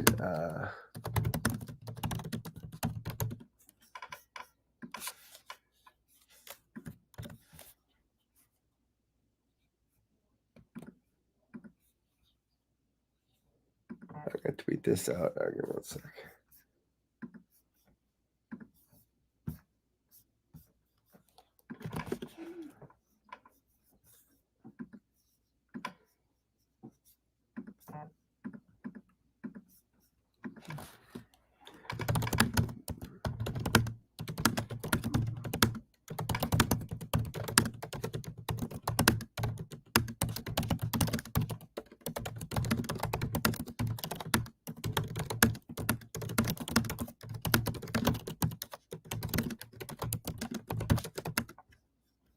Chris Albert.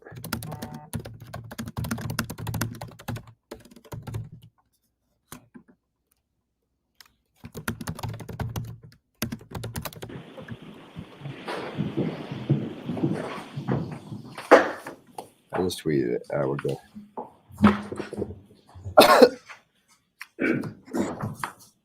Without getting into the precise wording, you'd agree with me that there was no need for Michael Proctor to formally introduce himself to you for that meeting, correct? Yes. He didn't need to say, "How do you do? I am Michael Proctor," correct? Correct. No. No. Do you consider the Proctors to be the Albert second family? Objection. Do you consider that? No. Then his mother does. You are aware that there are members of the Proctors family who have posted Brian publicly Albert. that the Alberts Objection, Your are Honor. their second family. Brian Albert. So in the court, objection by the is sustained and I'm striking that question. Disregard. way. Wow. I just got a video of Brian Albert walking. Now, at the time that Trooper Michael Proctor showed up to question you, sir, you knew that Karen Reed had been charged in this case, correct? He's going to testify next. Yes. And you knew that John O'Keefe had been found dead on your brother's lawn, correct? Correct.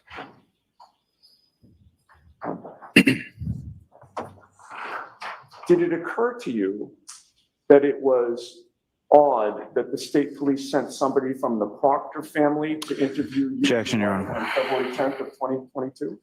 Sustained. Jesus. All right.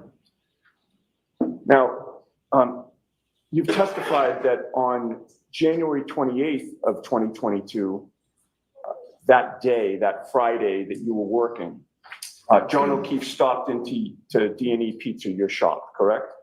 Correct. And there was discussion about whether you would be going out that night, and if so, where you would be, correct? Correct. Now, you've previously, on direct examination, characterized your relationship with him as being friends, correct? Correct. It's fair to say, however, that prior to January 28th of 2022, you had never exchanged personal information with John O'Keefe, correct? You mean, I'm sorry, you mean like phone numbers or what? A cell number prior to that day? No, I didn't. What I just tweeted. And at that point in time, he had lived in your neighborhood for 4 to 5 years, correct? Correct. So I believe you've testified that that night after working, you went out around 10 minutes of 10 p.m.? Roughly. Before going out, did you have anything alcoholic to drink? Think I may have had a beer at my pizza shop. I don't remember exactly. So you have a refrigerator there that you can keep drinks cold, correct? Among other things. And you do have beers in that fridge? for Sometimes. Personal use? Sometimes. Do you know how many beers that you would have had before going out? No. And would you have drank that beer as you were cleaning up at the end of the night? Probably. Did you have anything to eat at the pizza shop? No. When did you last eat before you went out at 9:50 or so? When did I last eat? Yes. It's a long time ago. I'm not sure. And you knew that your wife, Julie, was starting the night at CF McCarthy's, correct? Yes. And you couldn't meet her there because you were still working, right? Correct. But at some point you heard that Julie and others were headed to the waterfall, correct? Yes. And that was where you planned to go after you closed up D&E Pizza. Correct. With regard to the time that you left, 9:50 or so is your best estimate of when you're closing the doors and walking over to the waterfall? Yes. And the waterfall is a short walk to D&E Pizza, Yes. maybe about 3 minutes? About that. And your plan was to walk there that night, correct? Correct. You had not taken a car to D&E Pizza anyway, right? I don't believe so. So what time did you get to the waterfall? Shortly before 10. I don't know exactly. All right. And yeah, I believe you've testified that John O'Keefe and Karen Reed were not there when you arrived, right? Correct. And the food that you ordered, do you remember what appetizers you would have gotten? Probably like potato skins and some sort of chicken tenders. I would guess. It's 2 years ago, so I don't remember exactly. And did you order a drink along with the appetizers? I believe so. All right, and that would have been the Miller Lite that you talked about? Correct. Then not long after you got there, Brian Albert and Brian Higgins showed up, correct? Correct. And you had met Brian Higgins prior to that night. Yes. In fact, you had testified that you had seen him around quite a bit, correct? A few times. And you knew him, I believe your testimony was, from him working inside the Canton police station, correct? I knew that he worked there. Did you testify on direct examination, quote, I knew him from working inside Canton PD? Yes. And you've been inside Canton Police, correct? Maybe twice in my life. You knew that Brian Albert, your brother, and Brian Higgins were friends, correct? I knew they knew each other. So are you saying that they were acquaintances? No, I guess they're friends. You guess they're friends? Yeah, they're friends. Was there something confusing about my question the first time I asked it? Objection, Your Honor. In any case, would you agree that shortly before Brian Albert and Brian Higgins arrived at the waterfall, or shortly after they did, there was a couple whom, I believe you called them a Greek couple because their last name is difficult to pronounce for everybody. But do you remember them being there? Yes. All right. If I mention the name Kolakithis, does that ring a bell? Or that's them, yeah. That's them. Okay. And the whole group was either standing or sitting around a high top table? Correct. And at 9:45 p.m., you texted John O'Keefe while you were at the waterfall, correct? Correct. Would you agree with me that the language of your text was, quote, get over here or I'll fuck up your lawn, end quote? That was one of the texts.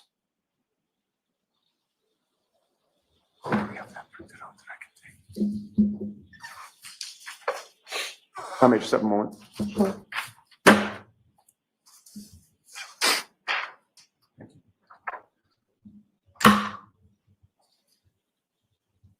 May I approach? Sure.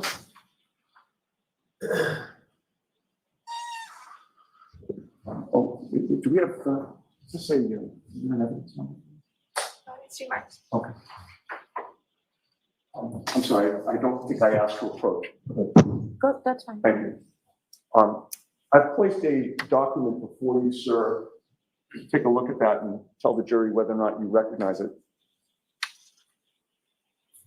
Yeah, I recognize it. What is it? It's a text message. Two text messages. I was muted. And who are the participants in that text message exchange? Me and John. I'll tell you. Check And out. what is it that you said and at what time? There's video of. So the first may we one. approach? Okay. Okay. There is video that I just posted on Twitter and on Facebook of Brian and Nicole Albert walking into this courthouse. Doesn't mean they're the next witness, but they wouldn't be there if there wasn't a chance they were testifying today. So Brian Albert has never, and Nicole Albert have never attended a Kearney court proceeding. They have just, after a dead body was discovered on his yard. He didn't go to John's funeral or wake. He sold his house. He got rid of the family dog.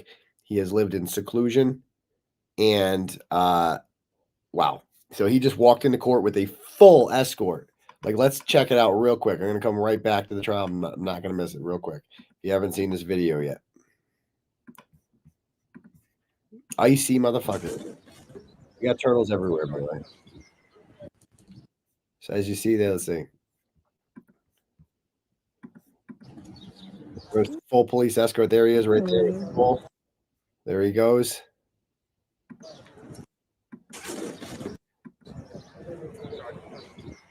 All right, I don't know who those two douchebags are. Walking up the stairs. This is why they don't want protesters, by the way. And there's Greg Henning, attorney Greg Henning, waiting at the top. There's that. And that's them walking into court. Still being protected. Still being protected. All right, the Howie Car people are messaging me. Can I do 4:05 today? Sure. The trial will be over by 4:05, right? Yeah. Why a police escort? I don't know.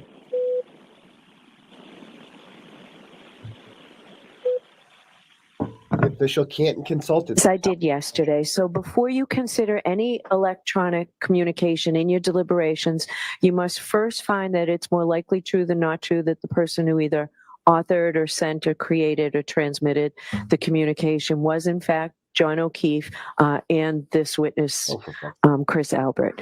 If you do not find that it's more likely true than not that John O'Keefe sent one or that this witness was the person who sent the message or transmitted it, then you may not consider it in deciding this case. So you have clarification a bit, Mr. Yannetti, at this point? I do, yes. And just for the record and for the juror's edification, this is part of Exhibit 48, which is already in evidence. But I would ask that this particular exchange be posted on the screen with the court's permission. Sure.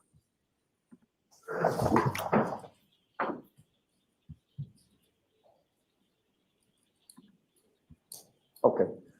And so you'd agree that when you say it was 2 text messages, they're both with regard to the same subject, correct? What do you mean? I don't follow you. It says get over here, right? And then the second is a continuation of that. If not, I'm going to fuck up your lawn, correct? So you mean that's to tell him to come over to the waterfall? Right. Okay, I just didn't understand what you meant. That's fine. So you're telling John O'Keefe this, correct? Yeah, I'm telling him to come over and meet us. All right. And that little emoji, that face emoji after, if not, I'm going to fuck up your lawn. That's Yeah, it's a laughing face. right. So you're It's a joke. saying you're cracking up. Yeah, it's a joke. Okay. Oh, sorry. Thank you. Sorry. Okay. And I'm going on Apologize. Grace Curley at 1:05. Okay. Well, we can take that down. Grace Curley, 1:05. At Howie Car, about 4:05. 10:45 p.m. or so, I believe you testified that was when John O'Keefe walked into the bar with his girlfriend, Karen Reed. That's what I thought. Yeah. Would you agree with me that between the time you arrived and the time you eventually left, that you did go up to the bar within that establishment a few times I'm sure he did. and bought a few rounds of drinks, I'm sure. including that one round of fireball shots? Correct. What was the state of your sobriety when John and Karen arrived? I was hammered. Probably fine.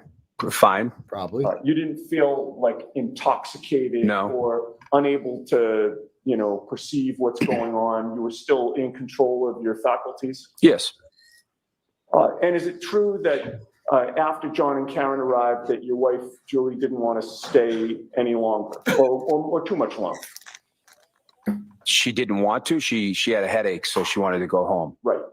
And by that point in time, you had been there about an hour, maybe a little less.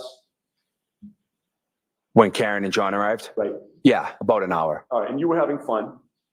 Sure. And so Julie drove home, but you stayed, correct? Correct. All right. And in terms of Karen Reed's drinking, as far as you could see, she had that glass that she came in with that appeared to have a clear liquid in it, correct? Correct. And I believe you said either a lime or a lemon. Thought I said a lime, but yeah. Okay. And you assumed that was, vodka and soda water or vodka in some type of mixer, correct? That was clear? Correct. And if she was, while drinking that night, if she was mixing in water in between alcoholic drinks, it would have been impossible for you to discern which drinks were water and which drinks were vodka, correct? Yeah, I would have no idea. You can't tell that by eyeballing a drink, right? No. Because both liquids are clear. Yes. And in order to discern that, you'd actually have to be given a sip to see, right? But in any case, Karen did not appear to be under the influence of alcohol to you. I didn't notice anything. She wasn't stumbling, correct? Nope. She wasn't swaying. I didn't notice. She didn't appear to be unbalanced, correct? I didn't notice anything. She wasn't slurring her words. Nope. She wasn't talking gibberish, correct? No. She was engaging in normal conversation and she appeared to be under control. Yeah. And would you agree with me that she also appeared to be affectionate with John O'Keefe? I wasn't really watching their interactions too much, to be honest. But in any case, you never saw any arguing between the two of them. I wasn't really paying attention to their That means you didn't. interactions. You didn't perceive any tension between them, correct? I didn't notice anything irregular. Means no.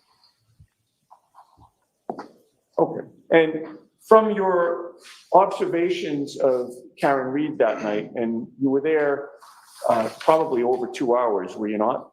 Total? About that, yeah. From your observations of Karen that night, you would have had no problem with her driving a car, correct? I wouldn't even have thought about it. Okay.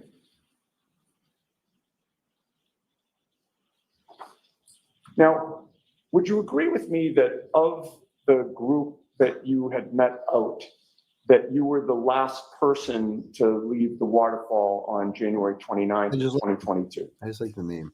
Hell garbage pit. I believe so. Now, you previously, well, you testified on direct examination today, I believe, that you thought you got home between 12:05 and 12:10 a.m. on January 29th, correct?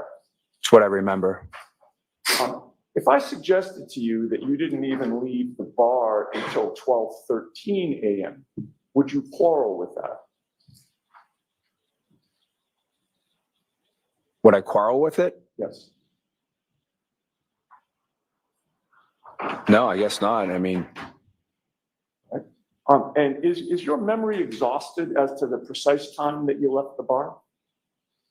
is it exhausted? Right. In other words, do you not remember the precise time that you left the bar that early morning? It's over 2 years ago. I don't know the precise time. Right. That's why I said between 12:05 and 12:10. That answers my question. Thank you. Could we have Exhibit 50? Well, with the court's permission, can I publish Exhibit 53? It's a short clip from the waterfall. Sure.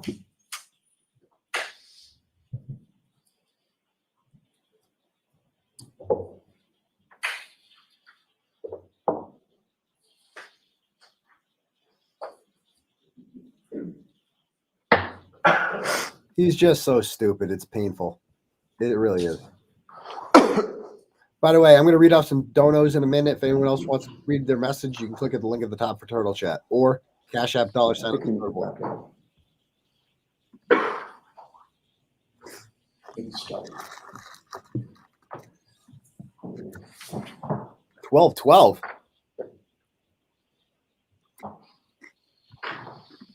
So Chrissy was still there at 12:12. I thought he left. I thought he got home between 12:05 and 12:10. That's what he said, right?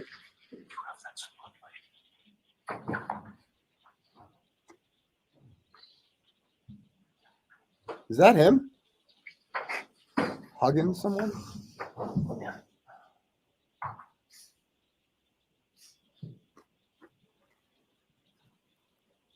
What's going on?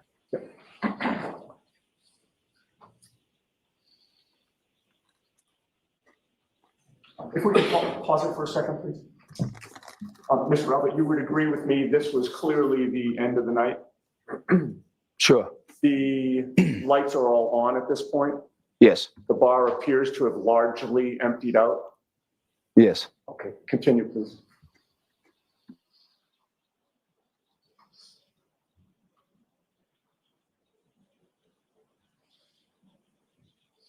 Pause it. I'm getting a haircut today. I can't stand long hair. I've needed to get a haircut a long time. It's annoying. Do you know who that person is who's leaving the bar at this point at 12:13 and 43 a.m.? Christina, it might be better without that spotlight. Okay. See it now? Yeah. I believe it's me. Continue, please. It is him. It is him. I thought he was home between 12:05 and 12:10. Oh, so he's a liar. Oh, so if his son Colin wasn't home when he got home, there goes the alibi. You can take that off the screen. Screenshot that. So, having now viewed that video with the timestamp of 12:13 and about 43 seconds or so, does that refresh your memory as to when you left the waterfall? Yes. That would mean it would have been impossible for you to get home to Maple Street by 12:05 or 12:10, correct? Correct. Now, it was about maybe a 7-minute walk home. Would you agree with me? From Waterfall to Maple? No, I said 7 minutes from D&E to Waterfall. Waterfall to Maple is probably less than 5 minutes. Waterfall's So further. it's your testimony that D&E is closer to the waterfall than the waterfall is to Maple Street? D&E's farther away from Waterfall than farther away from.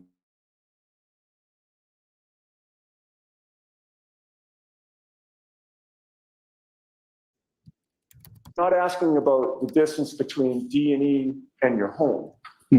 I'm trying to compare or ask you to compare the distance between D&E and the waterfall, and then the waterfall and your home. Do you see the difference? I think so. Would you agree with me that your home is farther from the waterfall than D&E Pizza is from the waterfall? I don't follow you. I'm sorry. Okay. So let's take it step by step. D&E Pizza to the waterfall. Are they on the same street? Yes. How many establishments, if you know, are between D&E Pizza and the waterfall? Just a few. Okay, so it's a very short walk from Yes. D&E Pizza to the waterfall. Yes. Correct? Your home on Maple Street is not on the same street as the waterfall, correct? It's off of the same street. But it's not on the same street. No. And your home on Maple Street is farther from the waterfall than D&E Pizza is to the waterfall. Is it Correct. not? Correct. Okay. I didn't understand it earlier. No, I know it. I'm trying to work through this because I'm not trying to trick you here. I just want to get the answer. So you would agree with me that it would take you longer to walk home from the waterfall than it would take you to walk to the waterfall from D&E Pizza.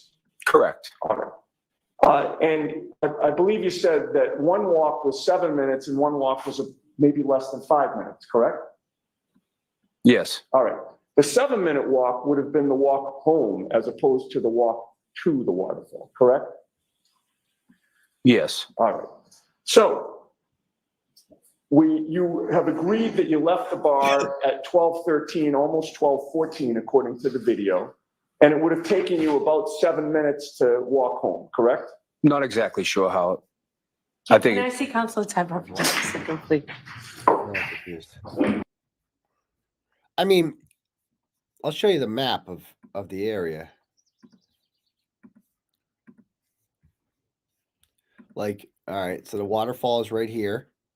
C.F. McCarthy's and D&E's right here. Maple Street is right here. So he walked from the waterfall bar to here in the snow, which would take at least, I don't know, in this like 5 to 7 minutes, right?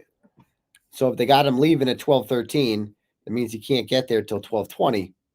He said in earlier testimony that Colin was not there when he got home, that Colin arrived afterwards and came and said, "Good night, Daddy," right? Just killed a man, maybe. I don't know. That he came home at Colin would have had to get there, after 12:20. But Colin's alibi that they love to always throw around is that Colin left at 12:09. It wouldn't take Colin that long to get from 34 Fairview Road to Maple Street. That would be 5 minutes at most, even in the snow. They're not that far, probably 2 miles at most, if that. And so they would not, he would have, if Colin left at 12:09, he would have been there when Chris arrived. Done. Colin was at 34 Fairview Road.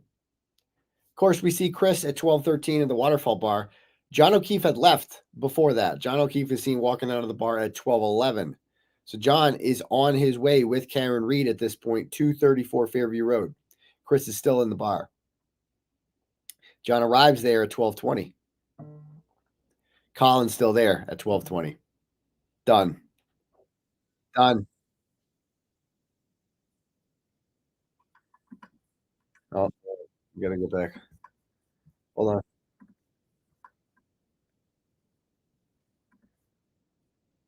I think we're not making the connection here, and I think it might be my fault.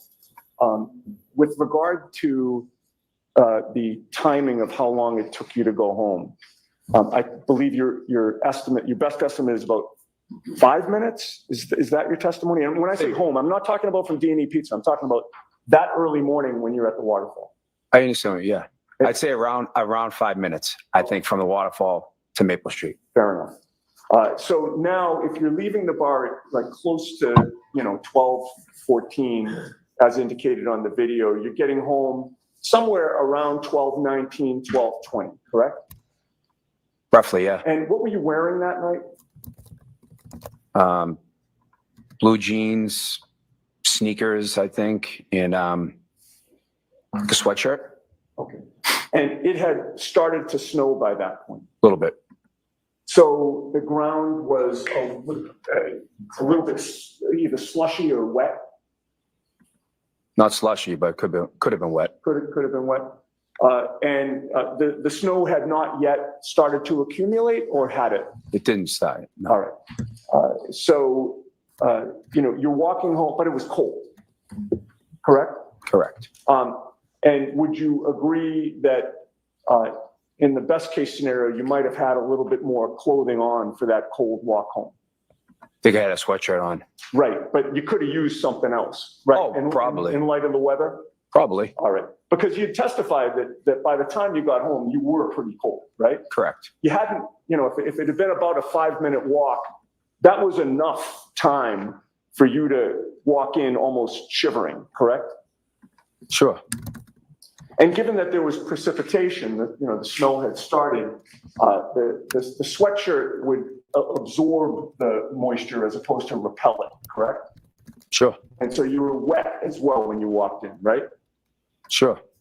And by that point in time, you were tired, correct? I don't remember if I was tired, but okay. I don't remember if I was tired at that point. Okay. You had worked all day? Correct. Till late in the day, actually into the evening, correct? Correct. Taking pizzas in and out of a hot oven? Correct. As well as other food that you serve as well, correct? Mm-hmm. Yep. And you're now, and by the way, you'd had a couple of drinks or a few drinks, whatever it was, at the waterfall, correct? Correct. And you decided not to go to your brother Brian Albert's house, correct? Correct. That was in part because you weren't up for the continued partying at that point, correct? Yeah, I just wanted to go home. Right. And so when you got home, would you agree with me that your first priority would have been getting out of the wet clothes that you were in? Correct. And where would you have done that within your home? In my bedroom. And is this a townhouse? Or is it a freestanding residence? It's a condominium. Condominium? How many floors? There's 3 floors. And your bedroom's on the top floor? Correct. And the entrance is ground level? Correct. When you first entered the home in those wet clothes, where was your wife, Julie? Upstairs in the bedroom. Getting banged by Detective. And was she already washed up and ready for bed? She was lying in bed. And where did you go when you walked in the ground level? I went up to the bedroom. All right. Took off my clothes, jumped in bed. Ew. All right. And do you have a master bath with regard to your bedroom? There's a bathroom, yeah. All right. That would have been where you brushed your teeth? Yeah. And washed up? But I did. That's where I would do those things, but I didn't do them. You didn't do either of those things? No. Okay. Did you grab a drink of water before you went to bed? Nope. All right, so you essentially came home, and I think we agreed it was around 12:20 or so, give or take a minute. Roughly. And you made a beeline for your bedroom. Correct. Did you fall asleep shortly thereafter? Soon after. Within 5 minutes or so? 10 minutes? I started to doze off. I don't know exactly how soon after I fell asleep. All right. Sometime within 5 or 10 minutes, would you say? I would say more like within 15 minutes. 15 minutes, okay. So with regard to getting home, and we'll call it 12:19, because I think that's more consistent with what you said. And understanding that it's just an estimate. If you're walking in the door at 12:19, it takes you maybe a minute to get upstairs? About a minute. You kicked off your sneakers downstairs, I imagine? Maybe, I don't remember. That was a long time ago. Okay, and then you walked up 2 flights of stairs, right? Probably ran up the stairs because I was cold. Okay, all right. So you're getting up there around 12:20 or so, correct? Roughly, yeah. And you believe that you dozed off about 15 minutes later, which would have made it about 12:35? Somewhere around there. And then Colin gets home. Got him. Now, Got him. when you came home, you would agree with me that your son, Colin Albert, was not home, correct? Not when I first got home. Got him. And in fact, I think your testimony was that Got him. This motherfucker. 10 minutes after you got home, They got him. he opened the bedroom door? I think that's what I said, yeah. 12:45. You we're want up to stick with that? 12:45. I'm just trying to recollect He realizes he fucked up. thinking it over. So obviously it was a little bit longer. Because you actually woke up when he opened the bedroom door. 45. I don't think so. Oh my Did you God. not just testify before this jury just, I don't know, maybe an hour ago, that you fell asleep and that your son Colin opened the bedroom door and woke you up to say goodnight? Yeah, I guess that's what I said. Okay. And when you testified to that on direct examination, that was when Mr. Lally was asking you questions, correct? Correct. And you knew that you were under oath at that time, correct? Correct. And you were trying to be as accurate as possible, correct? Trying to be, correct. All right. So in terms of the timing of this, assuming that he opened the bedroom door after you already fell asleep, if you're getting home upstairs to your bedroom around 12:20 and it takes you 15 minutes to go to bed, and that's around 12:35, then sometime after you're asleep, after 12:35, that's when Colin opens the bedroom door, He correct? just put his son in the house. I don't remember exactly. Chris Albert himself just put Colin in the house. It's difficult for you to remember how long you'd been asleep for when Colin opened the bedroom door, correct? Correct. You don't know if it was 5 minutes, 10 minutes, or longer, correct? I don't know exactly. Right. But it was some time after you fell asleep. To the best of my recollection. Now, with regard to your son, Colin, he obviously lived in the same neighborhood as John O'Keefe, because that's where your family lives, correct? Correct. And back in 2022, Colin Albert was 17 years old? Correct. Part of the year. And you knew that, like most teenagers, Colin drank alcohol with his buddies, correct? Correct. Can you explain for the jury who or what is Nebercracker? What is Nebercracker? Yes. Like the character? That's what I'm asking. It's a character in a cartoon called Monster House. And would you agree with me that Nebercracker in the movie Monster House was this kind of old curmudgeon who didn't want anybody on his lawn, correct? The character, yes. He was the get off my lawn guy, correct? In the movie, yeah. What was your nickname and your wife Julie's nickname for John O'Keefe? Mr. Nevercracker. All right. And your wife Julie actually had John O'Keefe plugged into his contacts as Nevercracker, correct? Correct. In fact, you were there one time when Julie showed Karen Reed, her phone to show how John O'Keefe was plugged in as Nevercracker, correct? I believe so.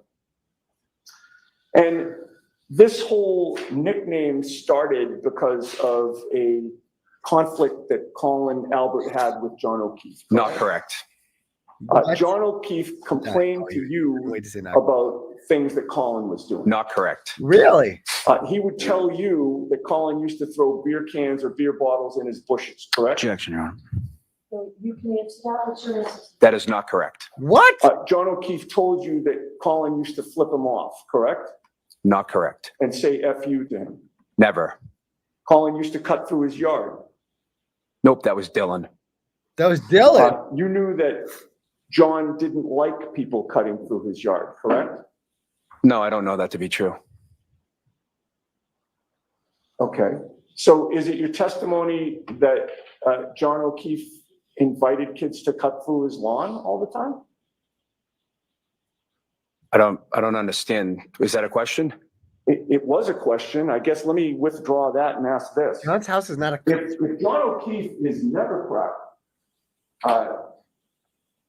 and he's the get off your lawn guy, are you denying that he doesn't like people cutting through his lawn? Do you want me to, can I explain? I just asked for an answer to my question. Mr. Lally will get up after I'm done, and I'm sure you can explain whatever you want. So no, he's not no. All right. Okay.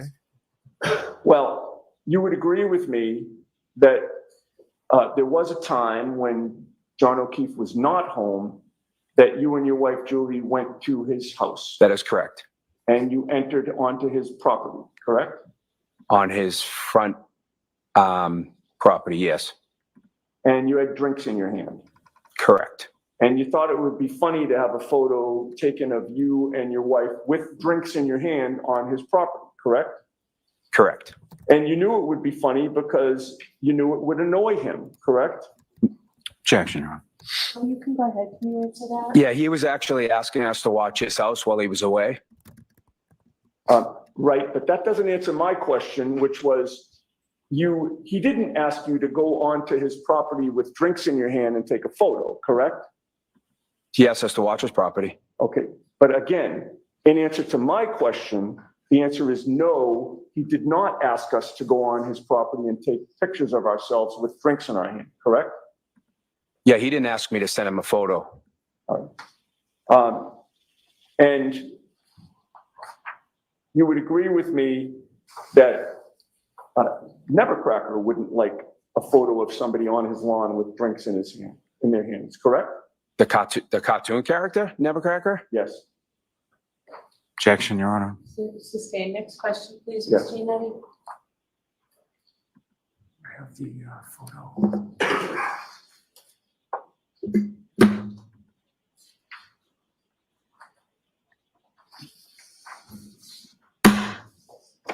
May I approach you? Yes.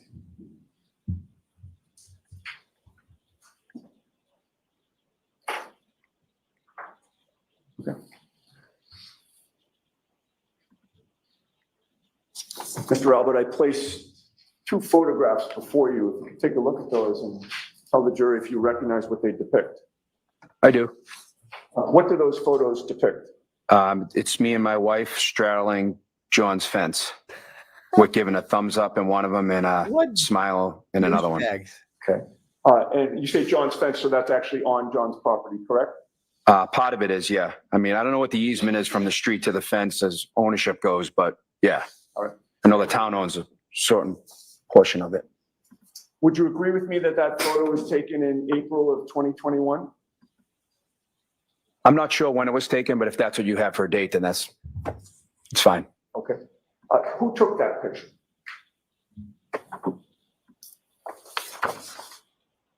That's a good question. I have no idea. Where was your son Colin that night when you had that picture taken? I have no idea.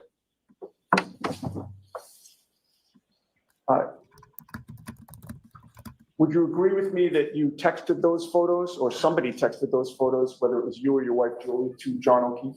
Absolutely. And those are fair and accurate representation of the photos that you took? Yeah. All right. I would offer those, Your Honor. All right, any objection? No, Your Honor.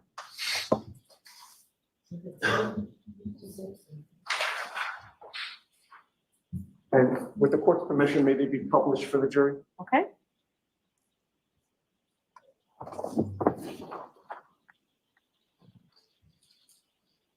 With regard to that first photo. Oh, look at these douchebags. Is that, well, first of all, whose house is that in How the old are background? these people? That's John's. Fucking And losers. that is you on the right and your wife Julie on the left? Correct. You have the second photo, please? What the grown adults don't even tell me they're on his porch. Fucking losers. Oh my, is she giving the middle finger? Oh no, thumbs up. Okay. That is also John's house in the background there? Correct. And again, that's you on the right and Julie on the left, correct? Correct. Okay, we can take that photo now.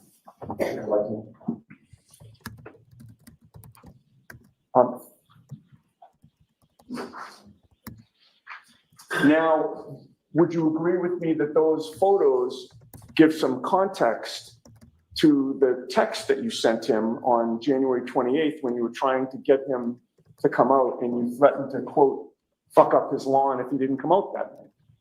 What do you mean give context to? Well, in other words, here you are texting him photos of you and your wife on his lawn, correct? Yes. And that's a common theme that explains the January 28th text where you were threatening to fuck up his lawn, correct? Objection, Your Honor.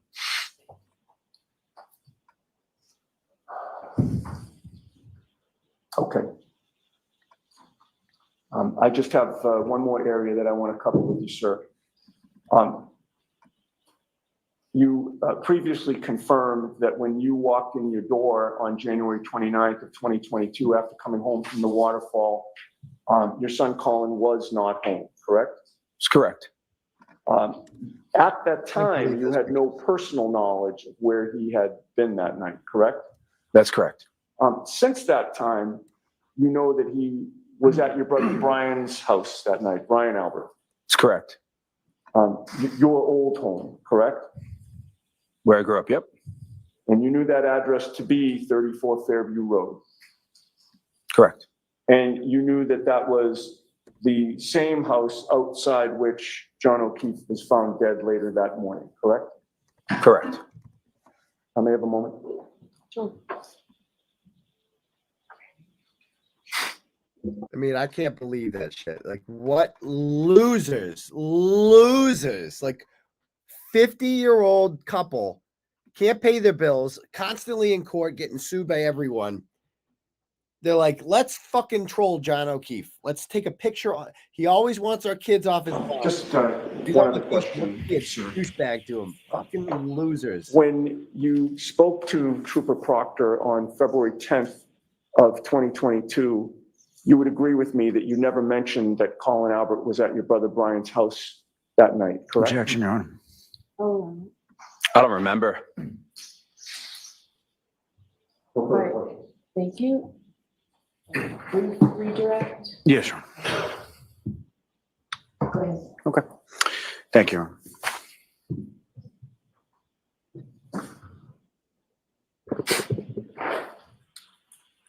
Now, Mr. Albert, you were asked some questions about being a selectman. Were you a selectman at the time on January 28th, 2022? No. About how long after that was it that you came? Sometime in April that the election was over. April, second week in April, maybe. So that photograph that you were shown with respect to yourself and the former Chief Berkowitz of the Canton Police, when was that? It was a fundraiser, so it was probably like 2 or 3 weeks before the election. So January, February, March something, end of March, maybe? Well after January 28th, 2022. Yes. And you were asked some questions about your brother selling the house. Now, prior to your brother selling the house, you had sold your house, correct? Correct. And why was that? Why was that? It just made sense for us. You know, it was just a financial decision. Kids were getting older, is that correct? Yeah. One was in the Navy. Yep. Another was about to go to college. Correct. And what, if any, relation did that have to your brother selling the house? So once he found out that I was selling Objection. No, I'm going on. Once he found out I was selling my house, he decided that it might be a good idea for him to sell his house. His kids were getting older. What? So I gave him my real estate's number. What? The guy who sold my house. Chris Albert sold his. And that selling in the You house, couldn't was that afford. something that you would discuss with your brother prior to January 28th? Brian sold his. Yes, soon after. Let's move on from that. That is the most retarded thing I've ever heard.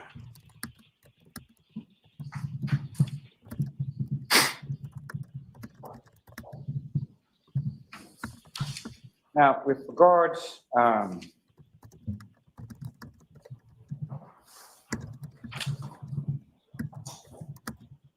regard to your son Colin when he came home that night, you indicated that it was about 10 minutes after. Now, was that 10 minutes after you arrived home or 10 minutes after you got into bed? 10 minutes after I jumped into bed. Now, with reference to your son Colin, he came home, you saw him that night, correct? When he came home? Yes. Yeah, he just leaned his head in the door. And when he leaned his head in the door, did you, similar to what I had asked you about Mr. O'Keefe, did you observe any sort of injuries or anything like that to his face? No. Saw your son the next day as well? Yes. Did you observe any injuries to him at any point? None. In time?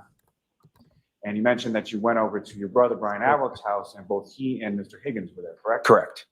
As far as your interactions with both Brian Albert and Brian Higgins that following day, what, if any, injuries did you observe on them that None. Now, He's with so quick to regard see that. to the Nevercracker, what was sort of the origination of that? It's a joke. It's so my son Dylan, who is my littlest one, he was cutting across John's lawn one day, coming home from the school, walking. This is before John had a fence that went this way, like on Pleasant Street. So it would just cut off like a couple of minutes. He ran across John's lawn one day. This is my littlest son, who He's blaming. I don't even know at the time. He might have been like 9, 10. Yeah, I'm not right. sure exactly how old he was. And John yelled something to him. Hey, kid, get off my lawn.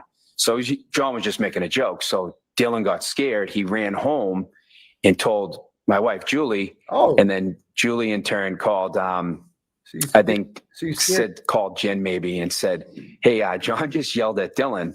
And I think Jen reached out to John, and John felt terrible. And John came down the street. John asked what kind of candy Dylan liked. And John brought Dylan a bag of candy and just said, hey, I was just kidding. It was just, so from that point on, we called him Mr. Nevercracker, and it was a joke between John. John thought it was funny. John's yelling at your kid. You're 9. John made your kid cry. Now, as far as those photographs that you indicated that you took like that. on his fence, Yeah. sent to him when he was away, is that just correct? gave him Correct. That was after he'd asked you to watch his house Yeah. while he was away. Yeah. And how did he respond to those photographs? He thought it was hilarious. We actually showed him other people that photo too. They thought it was funny. All right, we're gonna wrap it up, Mr. Allen. One last question, Norm. So after you sent the text message as far as to come over here and then made the reference to his lawn, Mr. O'Keefe then came over to the lawn. Yeah, he came over after. Nothing further. Nothing further. All right, you are all set, Mr. Elder. And Thank you. Jurors, we're going to take a recess. It's not going to be sitting there like the jurors. It's not going to be too long because we're going to end on 12. If the witness would just stay where you Yeah, are. please thank you. take it. So that's okay. So- Jurors, if you'd fold your notebooks, please do on your chairs. Follow me. All right, here we go. So call about a 10-minute break because I want to get more testimony. Wow. Wow. That part about yelling at the 9-year-old, like, first of all, what, Dylan was 9? Dylan's like 16 now. Hey there, Karen Reed trial watchers. You know what a lot of And yeah. Wow. This is a lot. Before we get into some of the review of this, which we'll be talking all about on Turtle Club tonight, I highly suggest you join Turtle Club because it's going to be lit tonight. Let me read some Turtle chats. First up, we got Eric donates $10 and says the glare said a juror just raised their hand and Chris Albert is testifying today. How would the glare know someone's raising? How would the glare know that jurors raising their hand? Okay. But yes, Chris Albert is testifying today. Linda sends $10, says, keep up the awesome work. You are an inspiration to so many. Well, thank you, Linda. Appreciate that. Mike Proctor just gave $5 and said, I really was looking for nudes of Karen Reed. Let me know if you find any. Rich gave $25 and says, Chris Albert, I can't even look at him without wanting to put his light out, punch his light out. He is such a fucking pussy. Except if you a woman. Quack, quack, Colin did it. Okay, thank you very much.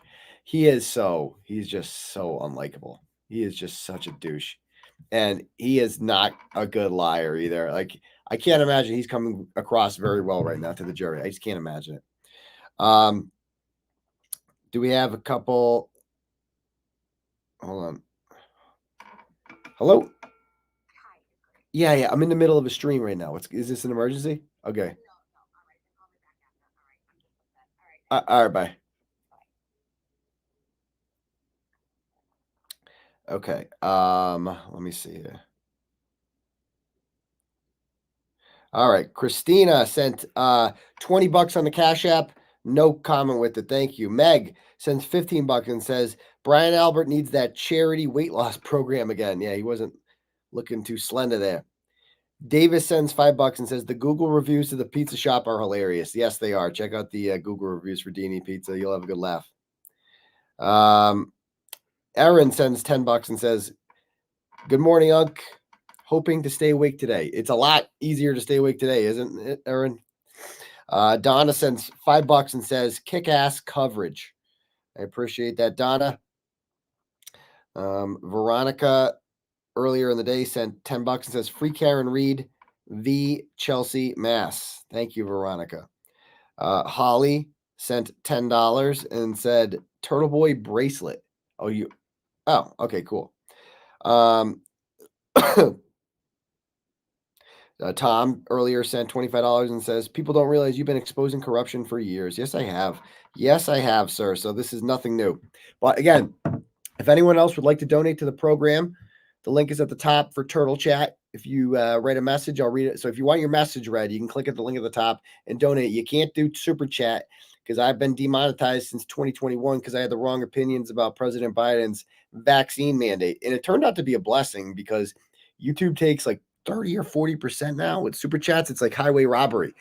And now, I just get to keep it, which is way better because I don't like Google. So they have enough money. Okay, cool. Again, if anyone else wants to donate, the link is at the top, or you can Cash App $ Uncle Turtleboy. Man, I've been live tweeting my thoughts because I like to do this to keep like an archive. By the way, my Twitter right now is like on fire. I'm gonna be at 100,000. I was banned from Twitter for so long. Now I'm up to 61, almost 61.8. I might be at 62,000 by the end of the day. It's growing fast. So some highlights. First of all, that face you make when your family has been trying to say that Colin Albert wasn't inside 34 Fairview Road when John O'Keefe arrived for the last 2 years. And then you accidentally put him inside the house with your own testimony. He walked right into that. Dude, he had it was at that moment that he realized,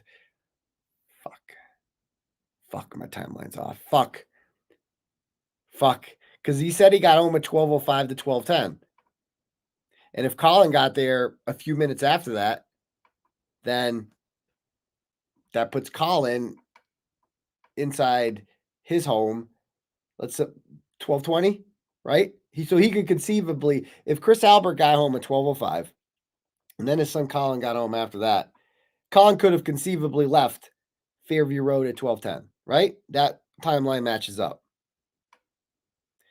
But you got surveillance video from the waterfall showing Chris Albert leaving at 12:13, and of course he walks home, and that walk would take about 7 minutes. That puts him in his house at earliest 12:20. Colin Albert, again, according to Chris Albert, is not home at 12:20.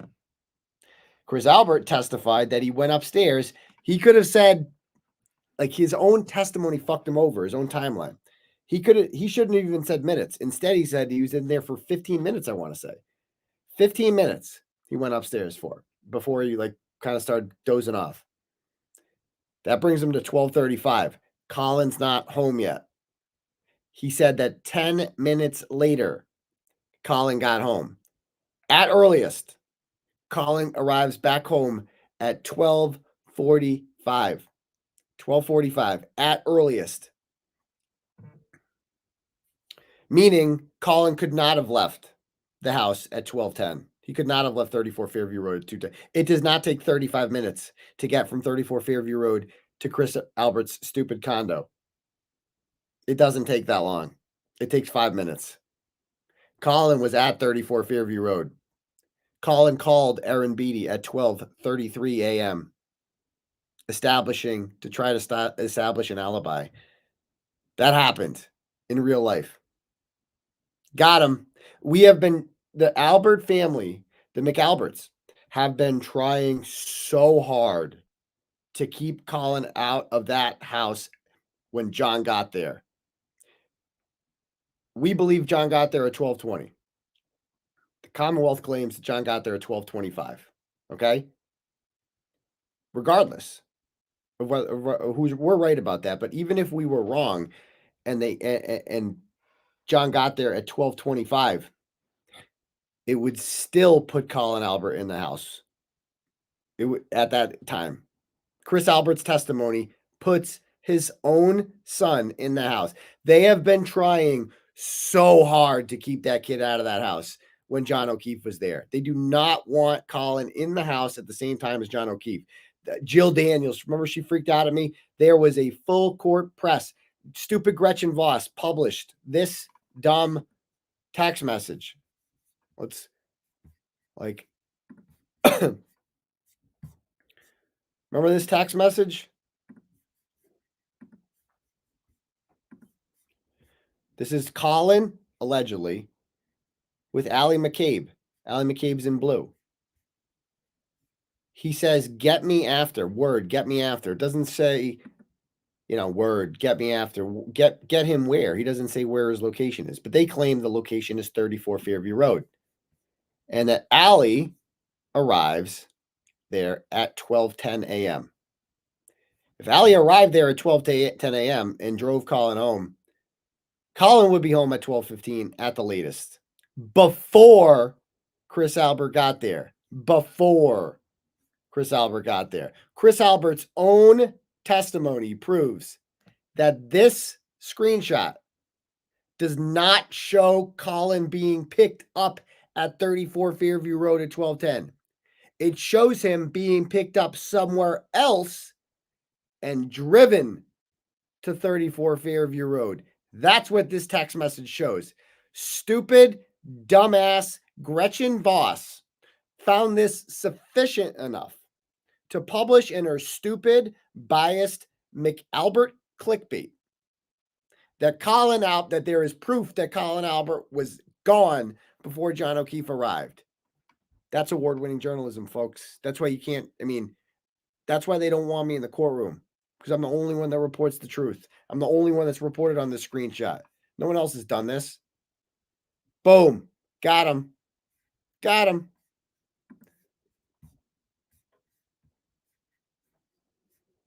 Oh, okay. That just shows that she was likely there at 12. Yeah, not that they left then. Either way. Or it shows them at a different location picking him up at 12:10.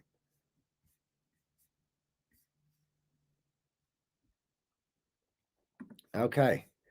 All right, what else do we get? There was a lot. There was the Brian Albert. Brian Albert arriving was fucking eerie. But remember, this image of Chris Albert, Colin Albert, and Julie Albert sitting at the head table with Michael Proctor at Courtney Proctor's wedding was not allowed into evidence. So the jury did not see that, which seems a little bit relevant that the Albert family has known the lead detective since 2009, whenever this picture was taken. Seems a little bit relevant, or 2012, I forget. Oh, also, not only did Chris Albert kill a man in 1994, let's not forget who his lawyer was. His lawyer, when he killed a man, was Auntie Bev's brother, the judge. So Cannoni's brother represented this man when he killed a man and was sentenced to 6 months in jail in 1994. Yeah. Again, yeah, I did take that tweet down because I'm an honest person. I wrongly tweeted, and good thing I wrongly tweeted this, that between 12:05 and 12:10, that Chris Albert said that that Colin Albert was home when he got there. He did not testify that. If he did, that would be he should have testified that. Well, that wouldn't make sense. What he should have said, and he should have got his story straight, was that if he left the waterfall bar at 12:13, maybe he didn't know that. Maybe he didn't know that part of the testimony. That he should have said that he left the waterfall bar at 12:13, got home at 12:20, and that Colin was there when he got home. That's what that would be consistent with the timeline. That's what he should have said. But that's the thing about lying, is eventually your lies catch up to you. They got him. If I have this, Yannetti and Jackson have this. Trust me. Again, 12, there he is, 12:13 and 43 seconds. It's more like 12:14, basically. Yeah, then he walked right up to his bedroom, and because he was cold. Because apparently they only have heat in the Albert house in the winter or whatever. Or they only have heat in the bedroom, which I believe, because I can't imagine he pays his, gas bill or oil bill or whatever he's got very often. A couple turtle chats to read here. First one is from Shauna.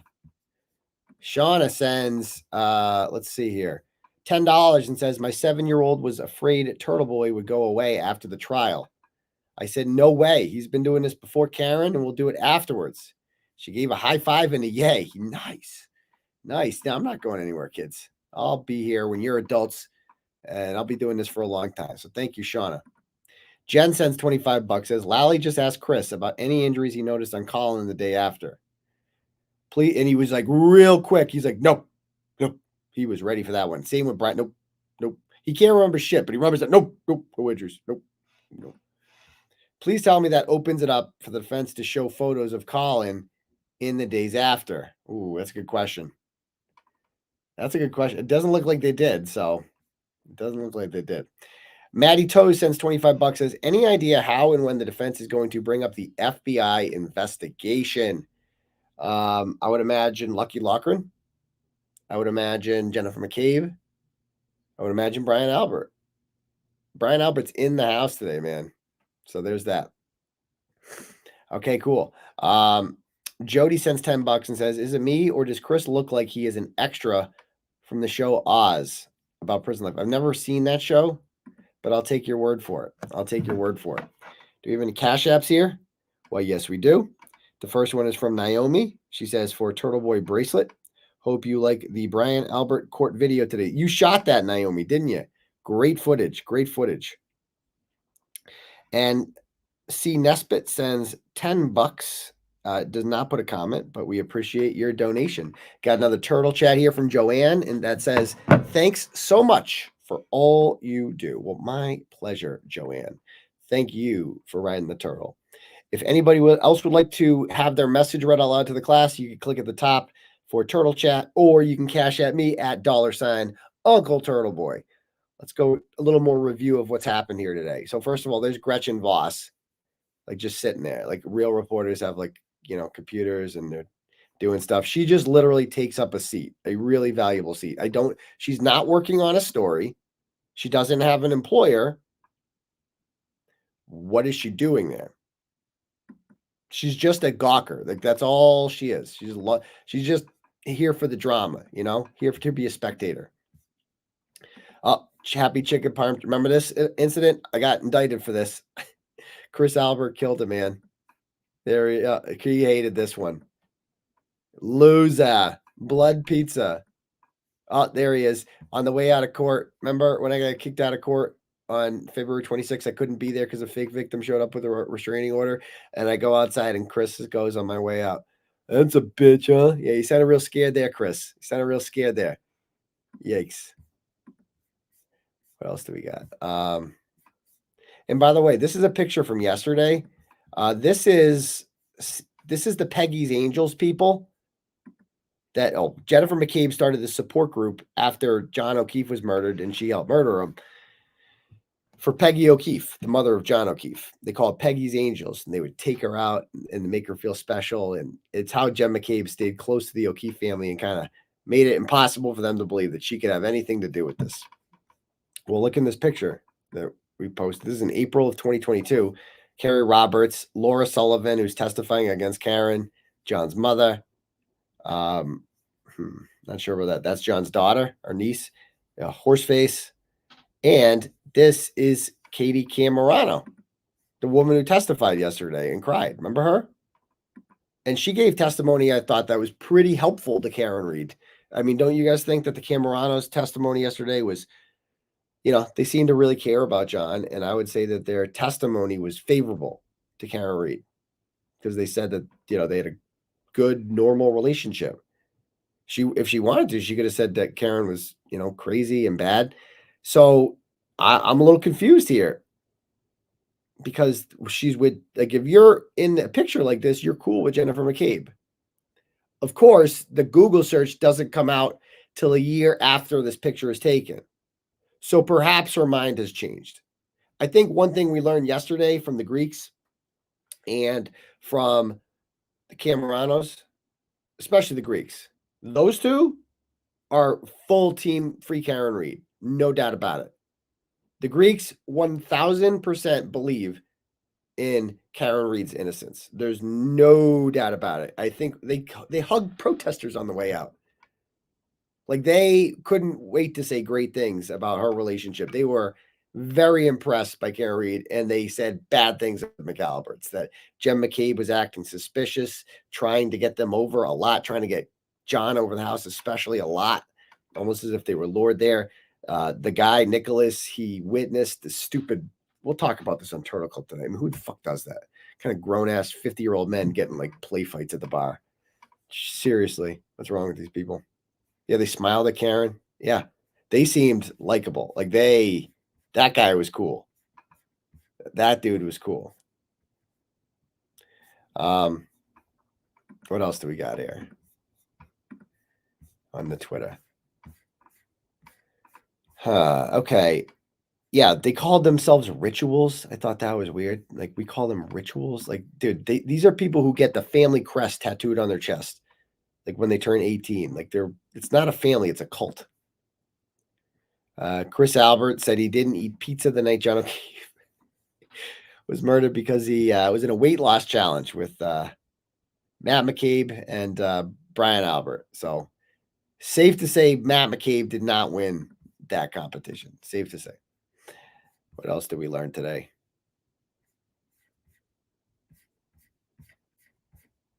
We've seen that video of them arriving. There's Greg Henning at the top. Yeah, so the timeline of Colin getting home, and that's the big takeaway so far. That is the big takeaway thus far. So, and then again, this is what bad parenting looks like. Like, who does this? Seriously. I mean, who does this? Both parents too. Like these two deserve each other. Of course, Julie's unemployed. Why the hell doesn't Julie have a job? What does she do all day? Her kids are grown. Her youngest son's like 16 or 17 years old. Again, they have countless judgments against them in court. If I go on right now, I'll go on mass courts. I don't even know how many they have. I'll go on Stoughton District Court with these losers.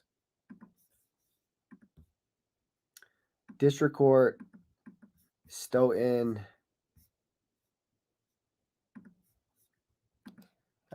Albert, Chris, okay. Look at all this shit.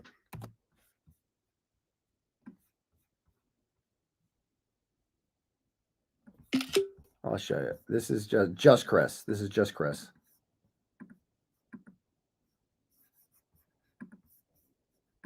Yeah, these are long ass breaks. plenty of time to review shit.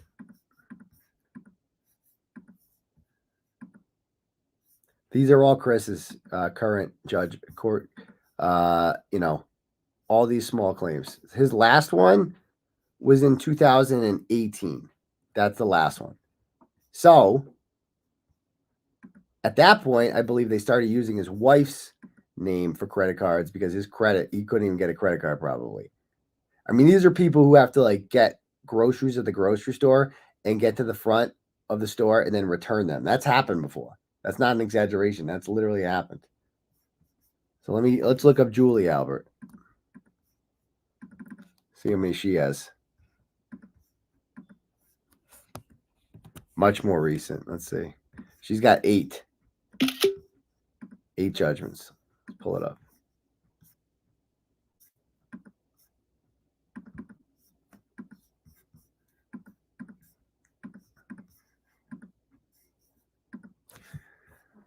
So her most recent one was in 2020, in August. She just didn't show up.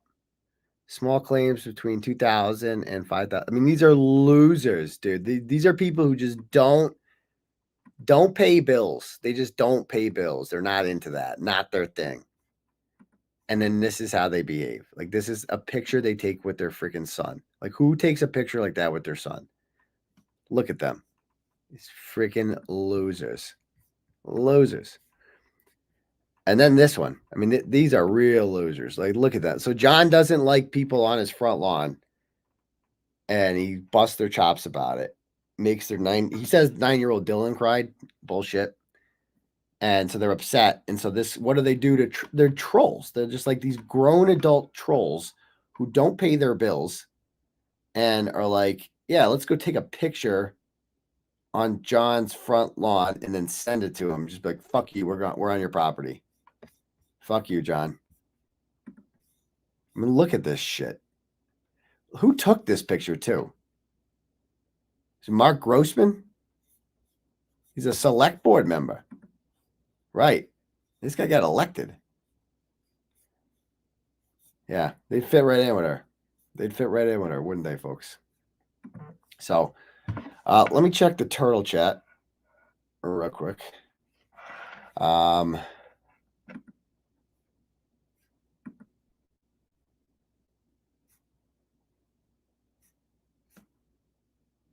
Just got an email from Jennifer Donahue at the CPI thing.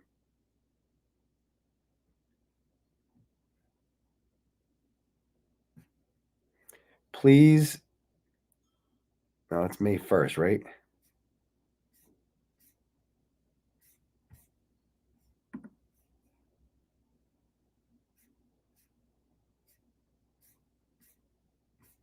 Oh, it's about not filming the kids. Yeah, I've seen that already. Okay. So she did not get back to us about Grant. But Grant left. I mean, Grant, you're telling me that Grant waited in line and made himself first in line just to leave the second he got in? Why would he do that? He had he said he had a final or something. Why would he do all that? If he had a final, I don't know.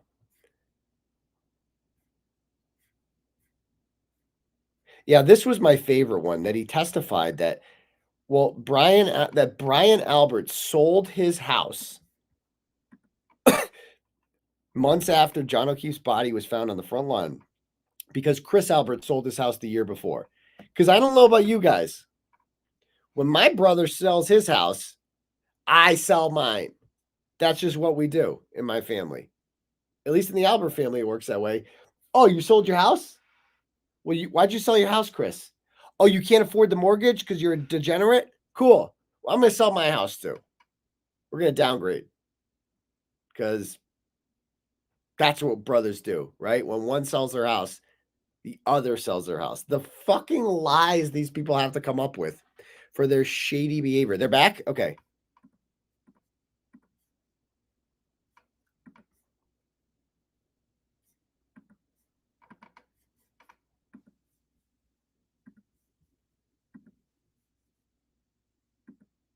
Oops.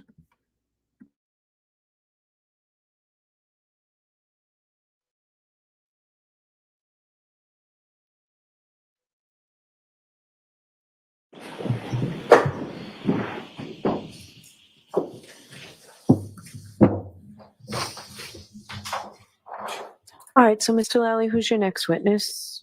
Commonwealth to call Miss Julie Albert to the stand. Okay.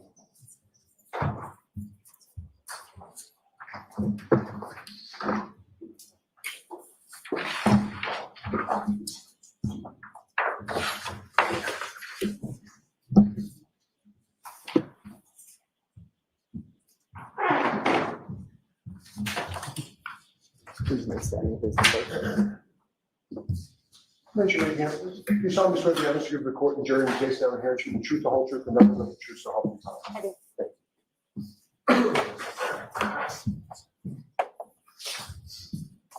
All right, whenever you're ready, Mr. Lally. Thank you, Your Honor. Good morning. Good morning. Could you please state your name and spell your last name for the jury? Julie Albert, Albert. And where do you live now? I live at 22 Maple Street in Canton. And how long have you lived with you? A little over 2 years. And how long in total have you lived with you? Julie's up. My whole life. 48 years. And where did you live just prior to living on Maple? I lived at 7 Meadows Avenue in Canton. And how long a period of time did you live at 7 Meadows Avenue? 15 plus 20 years, about 20 years. And do you have kids? Yes, I have 3 boys. And are you married? Yes, I am. What's your husband's name? Christopher Albert. And your 3 boys, how old are they? My oldest, Christopher, is 25. My second son, Colin, is 20. And my youngest son, Dylan, is 16. And do each of them, where do they live? Do they live with you? They all live with me, yes. And your husband, does he work? Yes. What does he do? He owns a restaurant in Canton. What's the name of the restaurant? D&E Pizza, And where is that located? 618 Washington Street. Now, when you lived on Meadows Avenue, can you describe for the jury sort of, if you know, about how many houses are on Meadows? I would say maybe 8 on each side. And Meadows comes out to a main road, is that correct? Yes, Pleasant Street. And while you were living on Meadows Avenue, did you have occasion to come to know someone by the name of John O'Keefe? Yes, I did.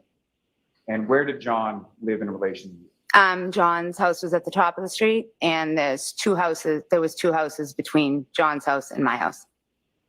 And if you recall, about how long have you known John O'Keefe, or when did he move into Meadows? I think he moved in 2017-ish, maybe. And I've probably known him since maybe 2019. And how would you describe sort of your relationship with John? We were friendly. We were neighbors. You know, I'd see him all the time coming in and out of the street, and because he's at the top of the street when I pulled out of the street, and we were friendly. And in addition to you knowing Mr. O'Keefe, were there other sort of people that that knew you that also knew him? Yes. Yes. Who were some of those? Well, I knew John through Jennifer McCabe. And who is Jennifer McCabe? She's one of my closest friends. Now, you knew that John had 2 children that he was guardian for? Yes. And you were familiar with both his niece and his nephew? Yes.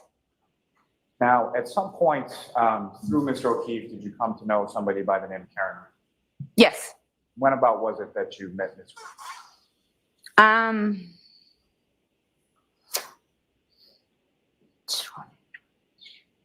Maybe in like 2021, like, you know, pulling in and out of the street if they were outside, if, you know, a couple times out socially, probably in 2021, I would say. And if you could, just so we're clear, do you see Ms. Reed in the courtroom? Yes, between her lawyers right over there. That's a record of like identification Okay. by the witness. Now, on some social occasions that you were talking about, when you would see them out, would you have occasion to socially interact with Mr. O'Keefe and Ms. Reed? Yes. Is that something that like you and your husband did together, or was it more of a group setting type? No, a group setting.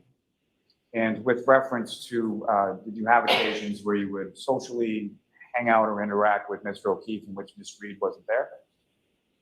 I can only honestly remember one time, and that was, I don't even know if they were together at the time. And had you ever socially interacted or spent time with Ms. Reed separate and apart from Mr. O'Keefe? No.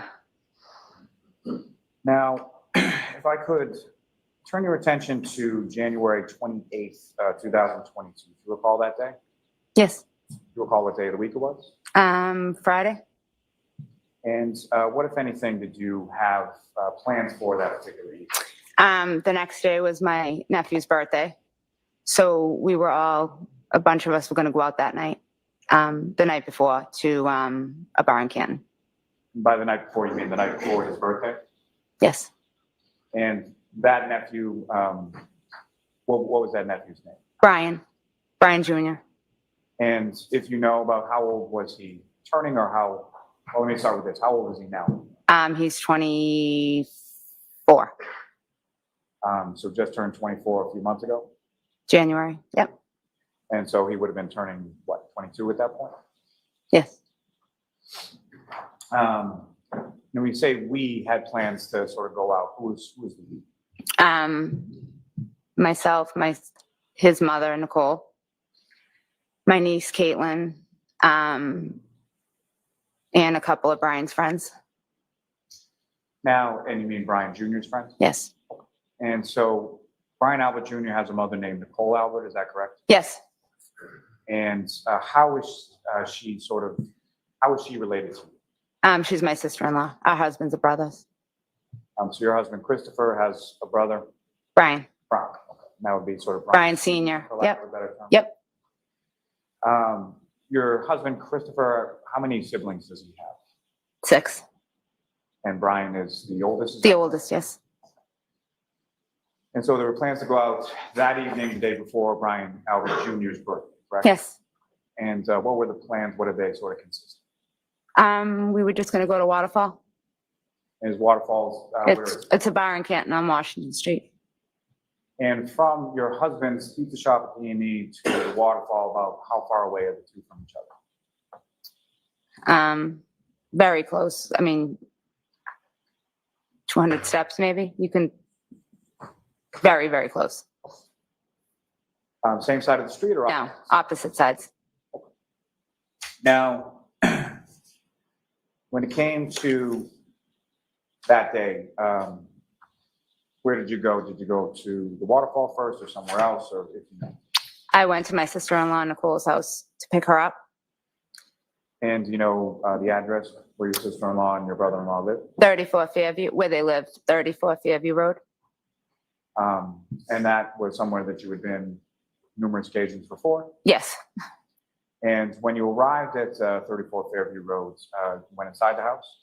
I think I went inside for a moment, yeah, just to wait. And do you know who, if anyone, did you see in there that you knew or recognized or didn't? I know my niece Caitlin was in there, my nephew Brian. I don't recall. I don't recall who else was in there. Your sister-in-law Nicole, was she there? Yeah, she was ready to leave. Yep. And when you left, I'm using sort of you in the plural. So you drove, is that correct? I drove. I had the Yep. text. And who, if anyone, went along with you in your car? Nicole, my sister-in-law, and Caitlin, my niece, and Brian did not end up coming with us. And so your nephew Brian, for whom you had initially made the plans to go out Yep. to celebrate, didn't end up coming. Correct. And why was that? If you know. I don't think he was feeling up to it. And if you know, about what time was it that you picked your sister-in-law and your niece up and then went to Waterfall? I don't remember exactly, but I would probably say between maybe 7:30 and 7:30, like around 7:30 maybe. And you arrive at the Waterfall, you go in. If you could just explain for the jury sort of when you walk into the door of the Waterfall, where was it that the three of you went? When you walk into the door, there's a couple high-top tables, long high-top tables in front of you, and we just sat down at a high-top table right when you walk through the door. Now, from your experience either that evening or prior evenings on certain nights, does the waterfall have any kind of sort of entertainment? Yeah, they always have, every week's different. They have bands. Damn, the Daniels system. And from your recollection, was there a band there that night? Yes, there was. And do you recall where you were seated in relation to the band? Brian's next. I was sitting at the end of the high top table closest to the door that you walk in, and the band was to the right of me against a wall and kind of like an alcove, like a little against the wall. And when you went there, was the band already sort of set up and playing, or did that happen later? I think they set up while we were there. I think. And so initially, when you go there, do you go there and just have drinks, or did you eat something, or what? We ate, and yeah. And while you were there, as far as during sort of the meal portion of it, was there anyone else that joined you? I know my niece's boyfriend, Tristan Morris, came. I don't remember exactly when it was during that, but I know he was there. And then during the meal part, I don't think during the meal part anyone else, I don't think. So you recall, as far as the meal part was concerned, you, your sister-in-law Nicole, your niece Caitlin, and her boyfriend Tristan. Correct. And Mr. Morris, did he stay for any extended period of time, or when was it? That was my question. I know he stayed for a little bit, but I honestly can't remember. Why'd he leave? What time exactly he left? Why'd he leave? That's what I want to know. Why'd he leave? And why'd he pick Now, your husband, was he working on that day? Yes, he was. And had you been in communication with him as to where you were going to be? Yes. And so the plan was basically for him to meet you at the waterfall when he was done with work? Correct, yes.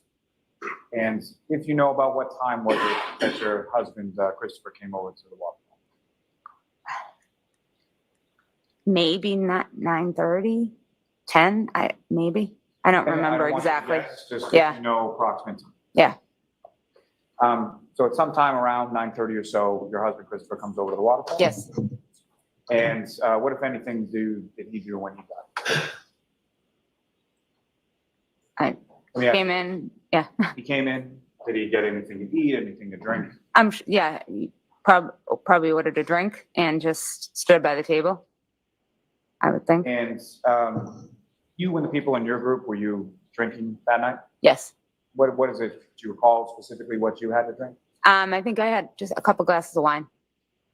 And your husband, what is he? Do you recall specifically what he had that night?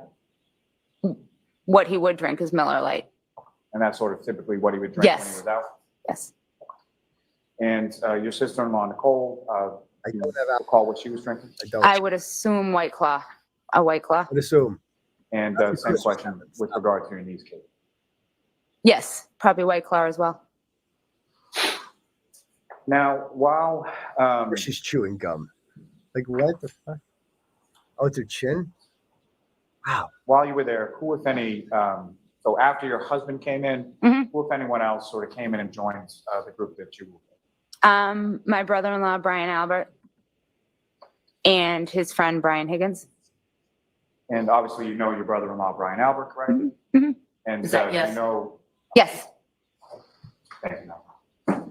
You just have to answer obviously. So, did you know Mr. Higgins as well? Yes. And how did you know Mr. Higgins? I just know him from being friends with my brother-in-law. So you knew him just sort of through your brother-in-law, Brian, is that correct? Yeah. Yes. And do you know when they arrived in relation to when your husband, Christopher, arrived? I don't recall. But some point after, correct? Yes. Then after they arrived, who, if anyone else, do you recall sort of arriving and joining in your group? Jennifer McCabe and Matt McCabe. And there was a couple, I don't even know their name, Colikitis. The Greeks. They arrived. I don't know their first names. And John and Karen arrived shortly after that. And just so we can clear up people, as far as Jennifer McCabe, you've already mentioned her, and Matthew, is that her husband? Yes. And the other couple that you were talking about, or sort of guessing their names, have you ever met them before? No. Nope. Not anybody that you're particularly friends with or anything like that? No, I know them, who they are from seeing them maybe at a sporting event or something, but I've never been introduced to them. And when you say sort of sporting events in relation to what? If they were at like a basketball game and I was at a game, like I've just seen them around. I'm assuming probably sporting events, probably a basketball game.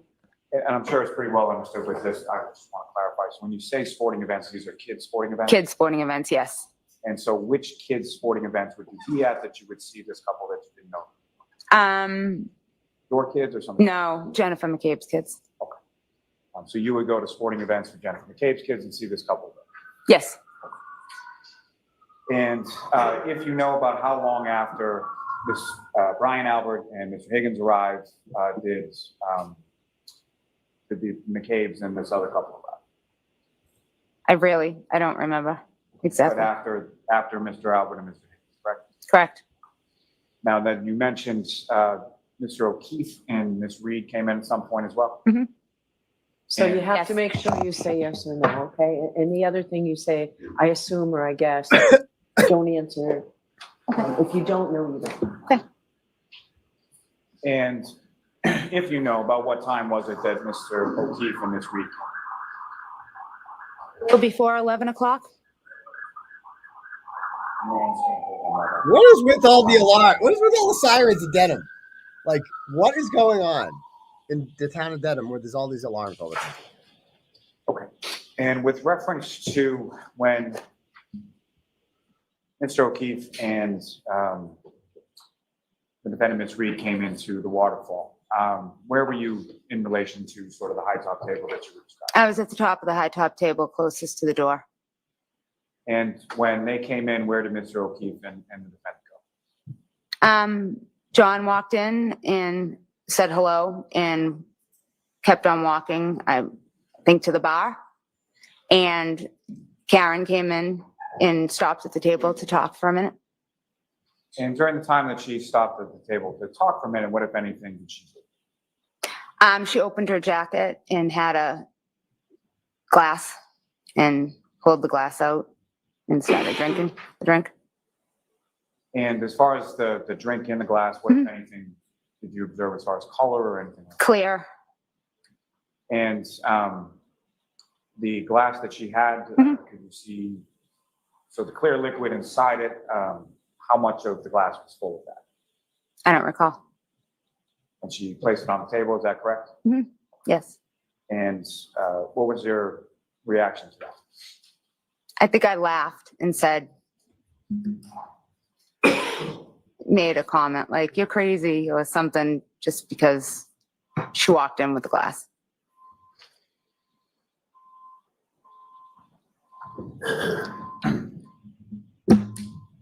Now, did you know where Mr. O'Keefe and Ms. Reed had been coming from prior to them getting to the waterfall? Yes.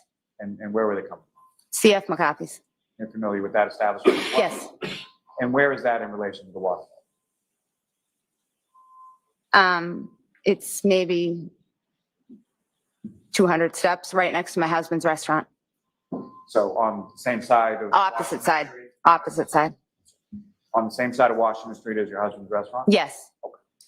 In the same vicinity from D&E to Waterfall, CF McCarthy's Yes. water. Yes. Now, over the course of the evening, did you have occasion to see Mr. O'Keefe? He was at a bar, he had something to drink, is that correct? Can you repeat that? Over the course of the evening, did you have occasion to observe what, if anything, Mr. O'Keefe was drinking? No, I don't believe. I left very shortly after they got there. And so you left fairly shortly after they arrived? Yes. And if you know, about how much time are we talking? Maybe 10, 15 minutes. And why is it that you left? I had a terrible migraine. From the band being so close? Yes. And when you left, where did you go? Home. And when you got home, as far as your children on that evening, who was home, who was out? If you know? My youngest son was home, and my oldest son didn't live at home. He lived in California at the time. And my middle son was not home. And so your oldest son, Christopher, he was in the Navy at that point? He was in the Navy and he was stationed in San Diego, yes. And so your middle son, Colin, he was out. Did you know where he was? Yes, he was at, I believe, his friend Michael Leonetti's house. And at some point, did you learn that Colin had gone from that person's house to somewhere else? Yes. Is this him communicating with you? Yes. And that other place that he went to, do you know where that was? Yes. My brother and sister-in-laws, Nicole and Brian Albert's house on Fairview Road. And was that in relation to your nephew and his birthday? Yes. Now, while you were, if I could take it back to the waterfall just for a second. So while you were at the waterfall, obviously you see Mr. O'Keefe and Ms. Reed come in. Do you recall what Mr. O'Keefe was wearing? I know he had a hat on, he had jeans on, and he had something with a hood. And from your observations, did you ever see him with like a winter coat or a jacket or anything like that? I did not. And with regard to the clothing that you observed him wearing, what, if anything, did you observe as far as the condition of that clothing? And that, I mean, was it torn? Was it disheveled? Anything like that? No, nothing that I remember. And with regard to Mr. O'Keefe, as far as his appearance, what, if anything, did you observe about him as far as injuries or anything? Nothing. Now, with reference to your group as far as at the waterfall, how would you describe sort of the overall demeanor or tone of the group and what was going on there? Just normal. I thought it was just normal. Sitting listening to a band.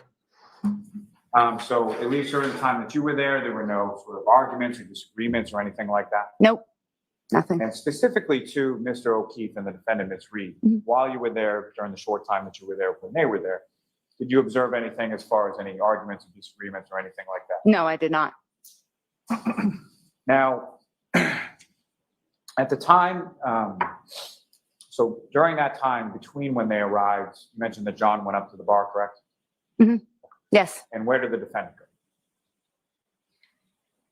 She talked to me at the top of the table for a few minutes, and then I believe she made her way down the table to either Jennifer McCabe or the couple that was at the end of the table to speak with. And was it during that period of time that you had enough with the migraine and went home? Yes, I left very, very shortly after that. During the time that you were there and you were speaking with the defendant down sort of your end of the table, what, if anything, was discussed as far as sort of where to go, what to do after the walk? I do know that, I do remember, I'm sorry, that Karen had asked if we could go back to D&E, my husband's store, and make pizza, because that's something we frequently do if we're out at the end of the night, if we're hungry. And was that something that you had discussed with Ms. Reed either on that date or on a prior day? I believe we discussed just that we went there once, and we said next time she'll have to come with us.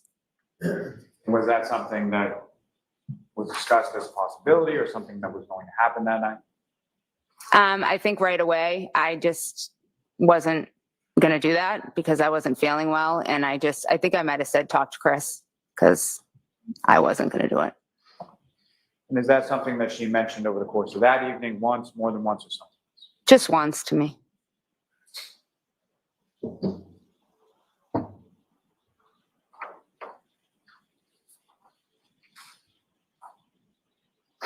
So when you get home, at some point, the rest of your family came home at some point in the evening, correct? Yes. And who came home first? Your husband, Christopher, or your son, Colin? My husband. You know about what time that was?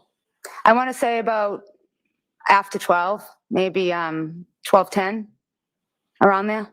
So sometime around 12:10? Sometime around 12:10, yes. And what, if anything, do you recall specifically about when your husband, Christopher, came? He came upstairs to my room. He was shivering because it was cold out, and he immediately went to the bathroom, got undressed, and got into bed. And your son, Colin, have you been in communication with him over the evening? Yes. And about how long was it after your husband came home that your son called? 10 to 15 minutes. And were you essentially waiting up for him? Oh, yes. Yep. Is that sort of common practice? Yes. I do not go to bed until my kids are home. And is there another common practice as far as when your kids come home, where do they go when they first come in? They immediately will always come in the door, maybe grab a water out of the fridge and come upstairs and give me a kiss goodnight and tell me that they're home. Now, did that happen on this occasion? Yes. And so Colin came into your room at some point? Yep, he came right upstairs. Yes. And when Colin came into your room and he came upstairs, did you have occasion to observe him as far as talk to him, obviously? Yes, we talked for a minute. He asked me if I was feeling better. And yeah, we talked for a moment. And during that conversation that you had with Colin, similar to what I had asked you with regard to Mr. O'Keefe, what, if any, injuries or anything did you observe on your son, Colin? None. And fair to say the next day, at some point, you talked to and had interaction with your son? Yes. What, if any, injuries or anything did you observe? None. None. So I know this is sort of hard, so wait till Mr. Lally finishes his question before answering, okay? Mhm. Thank you. Now, after your son Colin came home, and you eventually went to bed, is that right? Yes. And turning your attention to the next morning, the Saturday morning on the 29th, about what time was it that you woke up? I woke up about 8-ish. And with regard to your nephew, Brian Jr., whose birthday it was now on the 29th, what, if any, sort of tradition do you have with respect to him, his birthday? Every year on his birthday, I go to Dunkin' Donuts. I get him 6 donuts and I bring them to the house and I leave them there with a card before he gets up. So when he wakes up, they're there. I've been doing it for years. And is that what your intention was on this morning as well? Yes. Is that what you did on that? Yes. Now, when you woke up, probably like most people, at some point did you look at your phone? Yes. And when you looked at the screen to your phone, what, if anything, did you see? I had a missed call from my friend Jen McCabe. And was there any sort of notation in regard to the missed call as to what time that missed call had come in? It was 5:55 maybe. So sometime earlier in the morning. Early morning, yes. And beyond the missed call, was there any other sort of stamp or notification on the phone as far as a voicemail, text message? Nope. I'm sorry. No, there was not. And not from Ms. McCabe, correct? Correct. And not from anybody else? Correct. And at any point in time on that morning over the phone, did you speak with Ms. McCabe? No, I did not. And did you call her? So you didn't call her back or anything like that? I did not. And so after you wake up, at some point you go to Dunkin' Donuts and get the 6 donuts? Yes. I know I'm muted. And where did you go with those? I'm not trying to talk. I drove to 34 Fairview. And when you arrived at 34 Fairview, where did you park in relation to the house? I pulled into the driveway.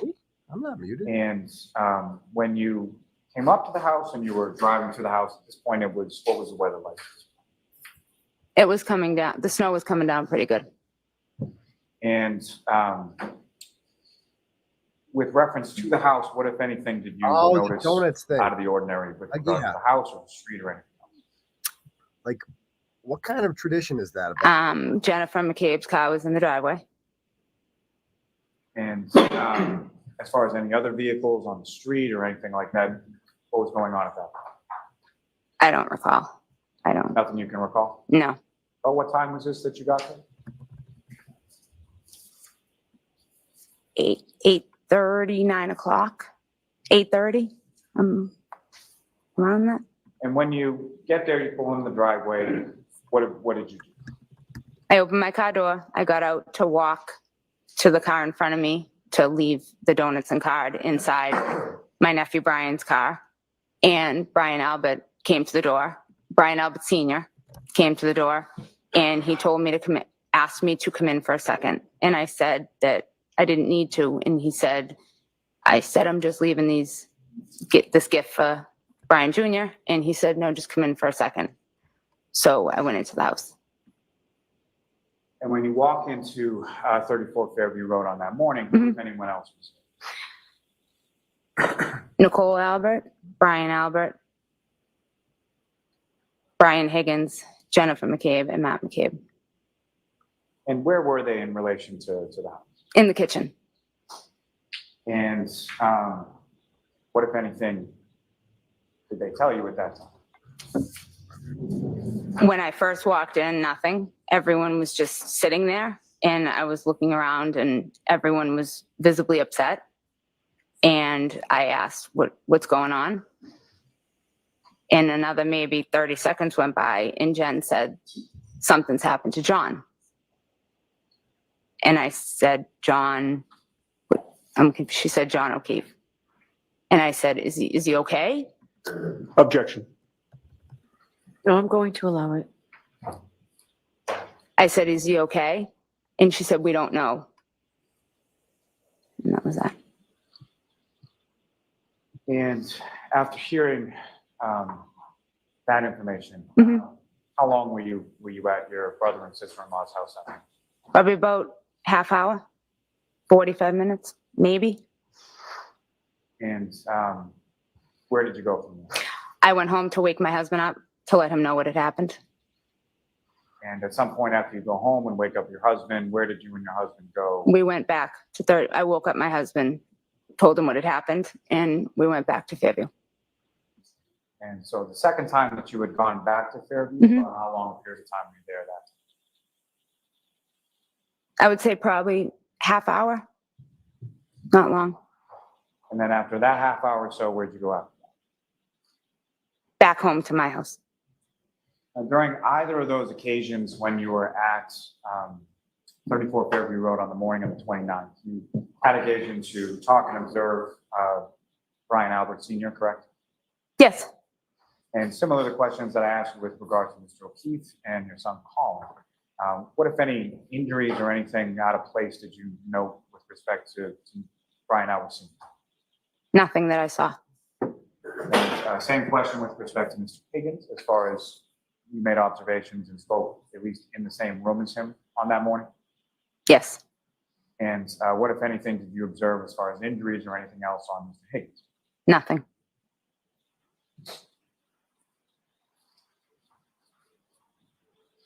When you woke up your husband that next morning, your other two sons, being Colin and Dylan, they were at home still?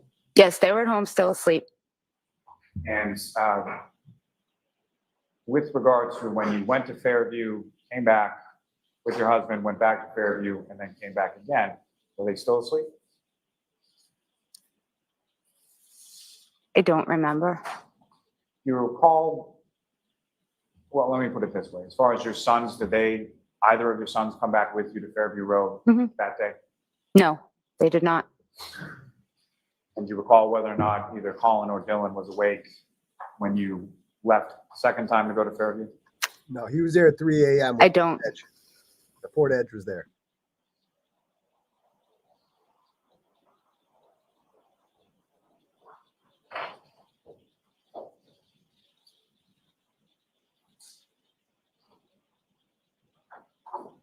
At some point, a few days after this, did you have occasion to meet with a couple troopers from the state police? Yes, I did. They came to my home. When you say they, how many of them came to you? There were two. And you spoke to them that day in reference to what you had observed at the waterfall, everything you just testified? Yes, I did. May I have one moment, Your Honor? Yes.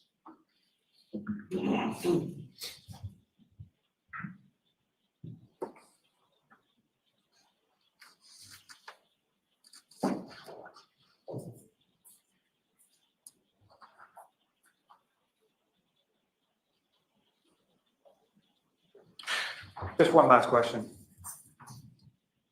When you, Mrs. Albert, when you came over to Fairview Road that first time with the donuts, as far as the inside of the house, What, if anything, did you observe as far as the condition of the home or anything about the home that seems abnormal or out of place or off, from the evening before when you were there? Nothing. I have nothing further for this witness, Your Honor. Okay, Ms. Giannetti? Thank you. Good afternoon, Ms. Albert. Here we go. Good afternoon. You and I have never met, correct? Correct. I just wanted to pick up on a question that, and an answer that Mr. Lally asked you and that you responded to. He had just asked you whether or not a few days later you spoke with a couple of state troopers. You recall that question? Yes. And your answer was yes? Yes. You would agree with me that it was more than just a few days later, correct? I don't It was February 10th of 2022 that two state troopers came to speak with you and your husband, Chris, correct? Correct. And so we're talking about 13 days later, almost 2 weeks later, correct? If that was the date, yes, correct. Prior to February 10th, no investigator from this case bothered to talk to you or your husband, correct? Correct. Now, in terms of the two investigators who did come, you knew one of them quite well, did you not? I knew them. I wouldn't say quite well, but I knew them. Okay, and when you say you knew them? Him. I'm sorry, him. Okay. And who was it that you knew? Michael Proctor. Michael Proctor was the brother of one of your close friends, correct? Correct. You're close friends with Courtney Proctor, correct? I am. And by the way, your maiden name is Daniels, correct? Yes, it is. And you have a sister, Jill Daniels, correct? Yes, I do. And you would agree that Jill Daniels is also lifelong best friends with Courtney Proctor, correct? Yes, she is. And in terms of your relationship with Courtney Proctor, you socialize with her, do you not? Objection. Do you? Occasionally, yes. Go out for drinks with her, correct? Yes. You've attended parties with her, correct? Yes. You've also provided childcare for her children, correct? Yes. Objection. Oh, Hold strike. what? All right, I'll see you on sidebar. What? Everybody. Move to strike. Like objection. He's just like, bro, why you obstructing justice? You know that's relevant, Lally. You know that matters. Like you provided freaking this witness offered to provide babysitting services to the lead detective in the Kara Reed murder trial, who never interviewed her son, who was inside the house per the testimony of Chris Albert about an hour ago. Like, he's just like, objection. He knows that question matters. He knows that these people know Michael Proctor real well. He does not want the jury knowing that. And ask yourself why. Because any juror who knows about the relationship between the Proctors and the McAlberts is immediately going to assume that something nefarious is going on here because they know that ain't right. Police are not supposed to have this sort of friendly relationship with people who are witnesses in a murder they are investigating. Period. Jurors aren't stupid. They're going to know that. Lally does not want the jury to know this. You're right. They can't unhear it. Now, they can't bring that up in deliberation, but they can't unhear it. And this is what I mean by the FBI investigation. Yeah, they can't bring up the FBI investigation, but they can bring up things revealed in the FBI investigation for sure. By the way, did you guys see my tweet? Check out the tweet I just put up. So John O'Keefe was a turtle rat. I'm going to show you. You guys are going to laugh at this. Let me know when it's back on. So in May of 2021, I wrote an article about this girl on a Canton middle school bus who was being bullied and for not supporting BLM. And John O'Keefe apparently sent it in a text message to Julie Albert and said, check out this Turtleboy article. This was Julie Albert's response to John O'Keefe.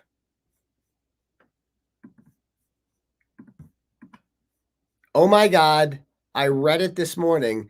That is my worst fear ending up on Turtleboy. No joke. And now she's been featured on Turtleboy probably hundreds of times, and it was a 4 seed in Ratchet Madness.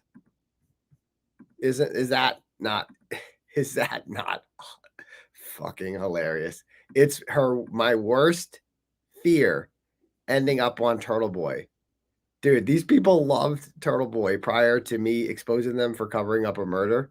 They loved it. They loved it. And the fact that John O'Keefe read my shit and like enjoyed it enough to immediately send it out in a text message to people that he knew. Oh, that warms my heart. That warms my heart right there. That John O'Keefe was a turtle rider, 100% turtle rider. And now we got his back now, don't we? We got his back. So that's wild. That's wild. Wow. I heard there was rumor. I heard there was something like that out there, but again, I don't know where this came from. Where did this information come from? How did I get this? I don't know.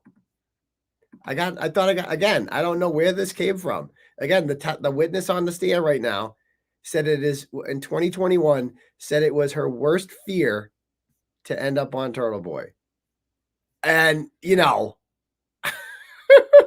and now it's like she's been on it frequently because she doesn't pay bills, and her son was involved in a murder, and her husband's the biggest douchebag to ever grace the earth.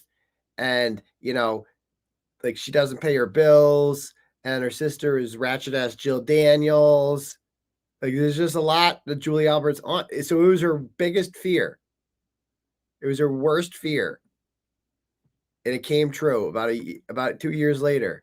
Oh, sorry about that. So she because they all liked Turtleboy too. The McAlberts, they were all turtle riders. Chris Albert owned Turtleboy gear, I'm told. I don't know if they had a big fire afterwards. But like these guys were like my client, like the McAlberts were the kind of people who I'm a Trump guy, or I was, All right, back to it.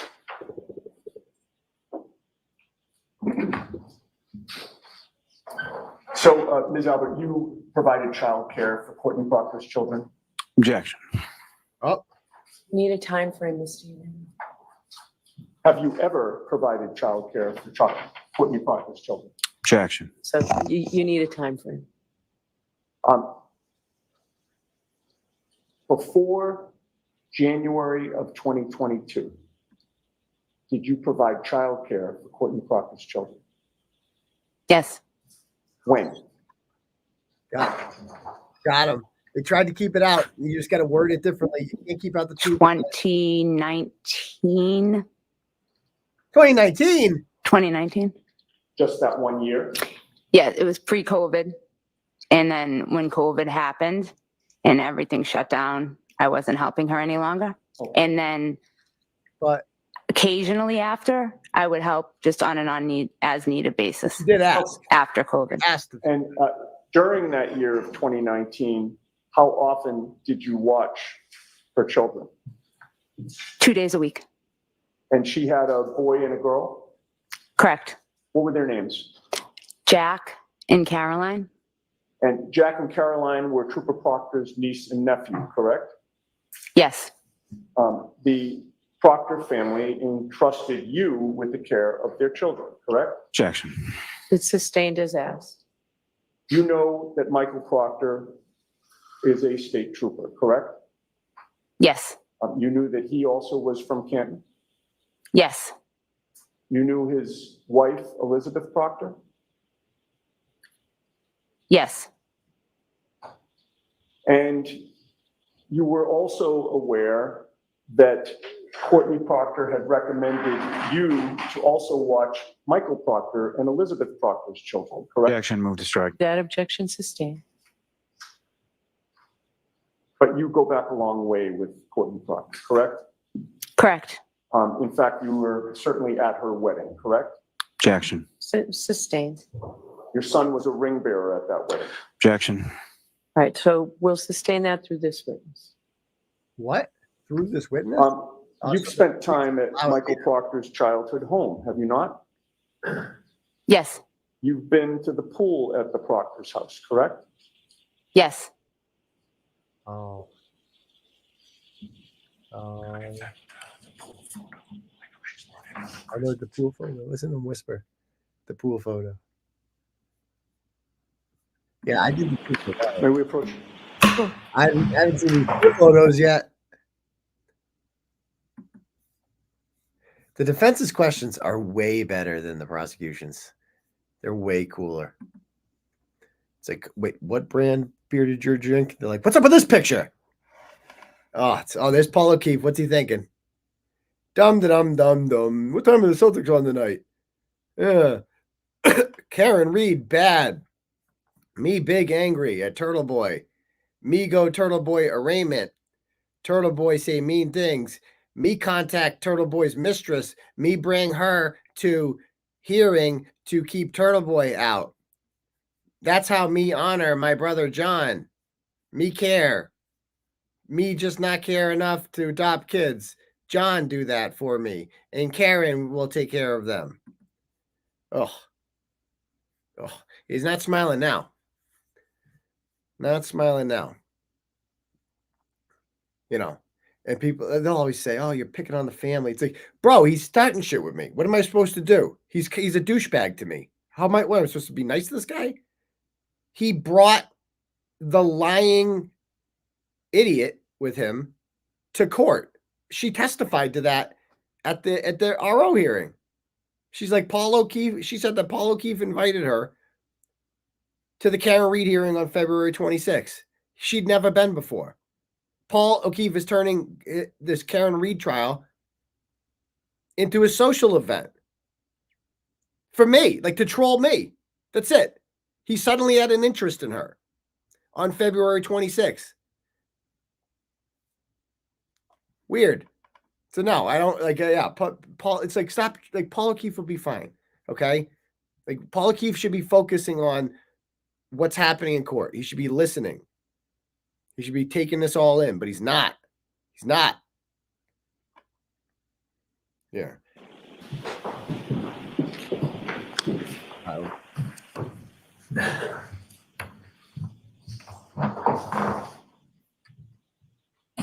Here this photo is.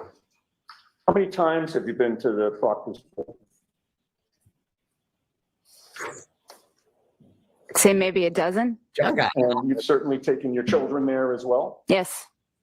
Colin has been to the Proctor's pool? Yes. And you've seen Michael Proctor's mother and father at that pool, correct? Yes.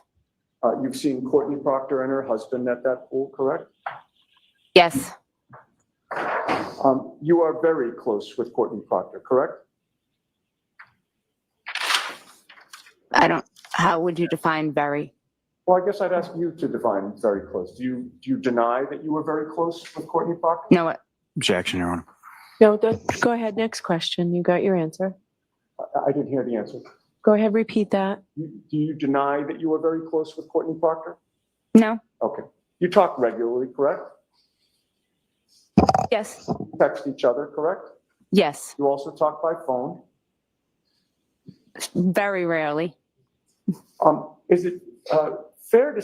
Did you say very rarely you talk phone? to Courtney Proctor by Usually it's text.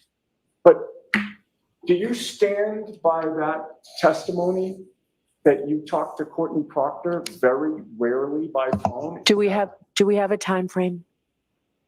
He's got some. Do you mean now? Logs. He's got. Or do you mean this? Probably got hundreds of calls between them. Let me ask you this.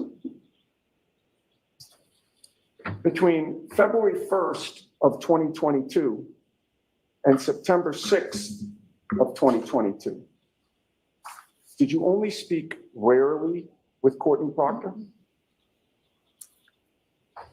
I don't recall. Oh, that means she does. Were you using Courtney Proctor as an intermediary to communicate with Michael Proctor about this case? Objection. I'll allow I'll allow it. No, I was not. What? Yes, you were. Are you aware You offered money. that between February 1st of 2022 and September 6th of 2022, you and Courtney Proctor spoke by phone 67 times? Woo! Objection. Were you aware of that? Objection. No, I don't know the exact count. Very rare. Do you deny that you spoke 67 times? I don't deny it, but I don't recall the exact amount of times. Okay, so you don't deny that you spoke 67 times. You still want to maintain your testimony that you only talked very rarely with Courtney Proctor during that time period. I just don't remember the exact amount of times. Well, you know that my client, Karen Reed, was arrested in connection with this case on February 1st of 2022. Do you not? I do. You spoke to Courtney Proctor that date for 12 minutes by phone, correct? I don't recall exactly. I don't remember exactly.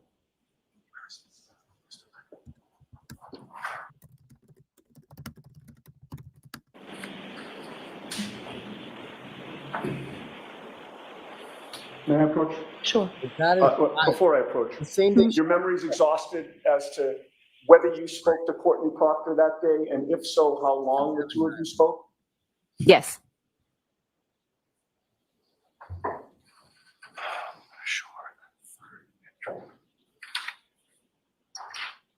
67 times. They're such bad liars, man.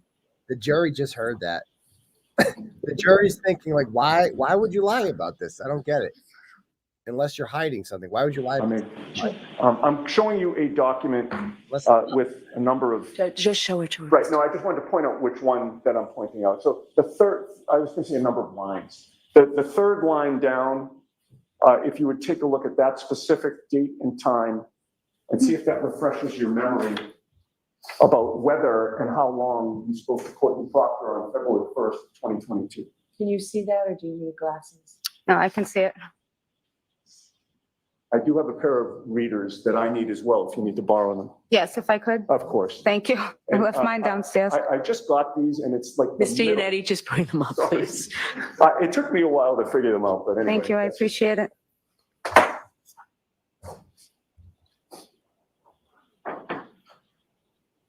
I saw this, Rosemary. It's the third line down. Third line down. Natalie. Yes, I see it. I don't. It's Natalie. I don't recall this. Okay. It's a long time ago. Thank you. And you say that having seen this record, it does not refresh your memory that you spoke to Courtney Proctor for... Don't. It does not refresh your memory. That's where you have to.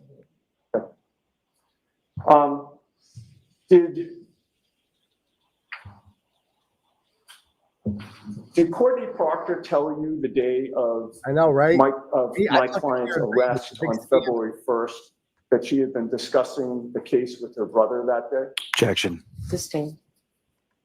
Did you speak to Courtney Proctor that day in any fashion? What day exactly? The day of my client's arrest on February 1st of 2022. That was on the sheet you just gave me? It was. Well, I did, obviously, if it was on that sheet. Okay. And when you talked to her, did she tell you that she had discussed the case with her brother? Objection. Sustained. Were you notified that Karen was going to be arrested? Objection. Sustained. What did you discuss? I don't recall. The next day, February 2nd of 2022, was the day that my client was arraigned back in Stoughton District Court. Do you recall that? Yes, I do. You spoke to Courtney Proctor 3 times that day before my client's publicly televised arraignment at 9 a.m. Did you not? Again, I don't remember. After the arraignment, you spoke to her again for 27 minutes, beginning at 10:58 a.m. Did you not? I don't recall. Okay. So your testimony is, well, strike that. My client's arrest was pretty big news in Massachusetts, wasn't it? Objection. Sustained. You were aware that my client had been arrested, correct? Yes, I had seen it on the news. Thank you. You were aware that she was being arraigned the very next day, were you not? Yes. This case involved your family, did it not? How do you mean it? Well, it happened at his house. You knew that John O'Keefe was found dead on your brother-in-law, Brian Albert's lawn, correct? Correct. So necessarily, your family was involved in this case, correct? Somewhat, yes. And you knew that ultimately you'd probably be talked to by investigators from this case, correct? I assume so, yes. Right. Didn't happen for 13 days, but ultimately they did come, correct? Yes. All right. So this case had to have been pretty big news within the Albert family, was it not? Yes. Yes. You were discussing it with your husband, correct? Yes. You were discussing it with your other relatives, correct? Yes. You were discussing it with your friends, correct? I don't know about my friends, but okay. Yeah. So is it your testimony that with all of this going on, you confined your discussions about this case just to your specific family members? Not necessarily. No. I mean, clearly, you would have talked to Courtney Proctor about it, correct? Objection. Sustained.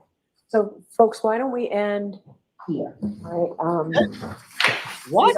You'll have to be back tomorrow for Yep. your classes. And jurors, the three cautions, please do not discuss this case with anyone. Don't do any independent research. Awesome. Brian Albert went all the way down there for nothing. If you We have happen to footage see, of hear, Brian or Albert read on the way anything out. about the case, please disregard it and let us know. I'll see counsel inside our other jurors. then. Thank you very much.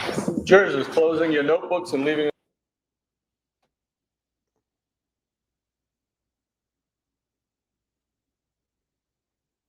All right, cool. Well, that was an interesting day. What do we got here? Erin is not so guilty now. She's never been guilty, you know? Couldn't even go to 1. I know. Okay. Let me read a couple turtle chats here while this is winding down. If we have any, got one here from Shauna, sends $20 and says, "You sound stuffy, Daddy. Get some Zyrtec and please take care of yourself." Yeah, I'm feeling a little better as the day goes on. A little better, but thank you very much. Shannon sends $10 and says, "Appreciate your dedication to this case." My pleasure, Shannon. Thank you. Don sends $25 and says, "Wow, Julie looks just as much like a beat up leather couch as her sister." I know. They must have the same dermatologist. What a pair. Thank you very much. Ledge sends $5 and says she looks like she plays catcher for the dart team. Stop it. You guys are too funny. It was her worst fear ending up on Turtleboy. I can't believe that. Okay. I really can't believe they stopped it. Like, they're killing the momentum. Like, can I tweet that? Like, that's ridiculous.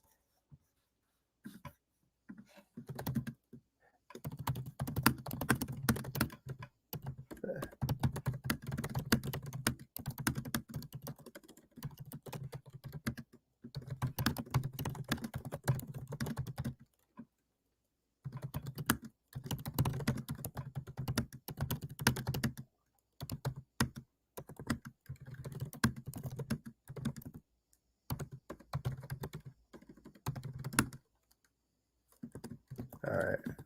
That's bullshit. All right. Let's see. Do we have more turtle chats?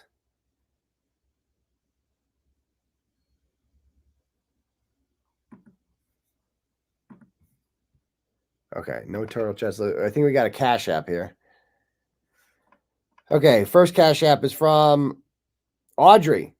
Sends $5 and says, "Free Karen Reed. I love you, Turtleboy." I love you too, Audrey. Thank you. Jeffrey sends $5. Says, "Did Lally have his paperwork in yesterday?" I think you mean Mello.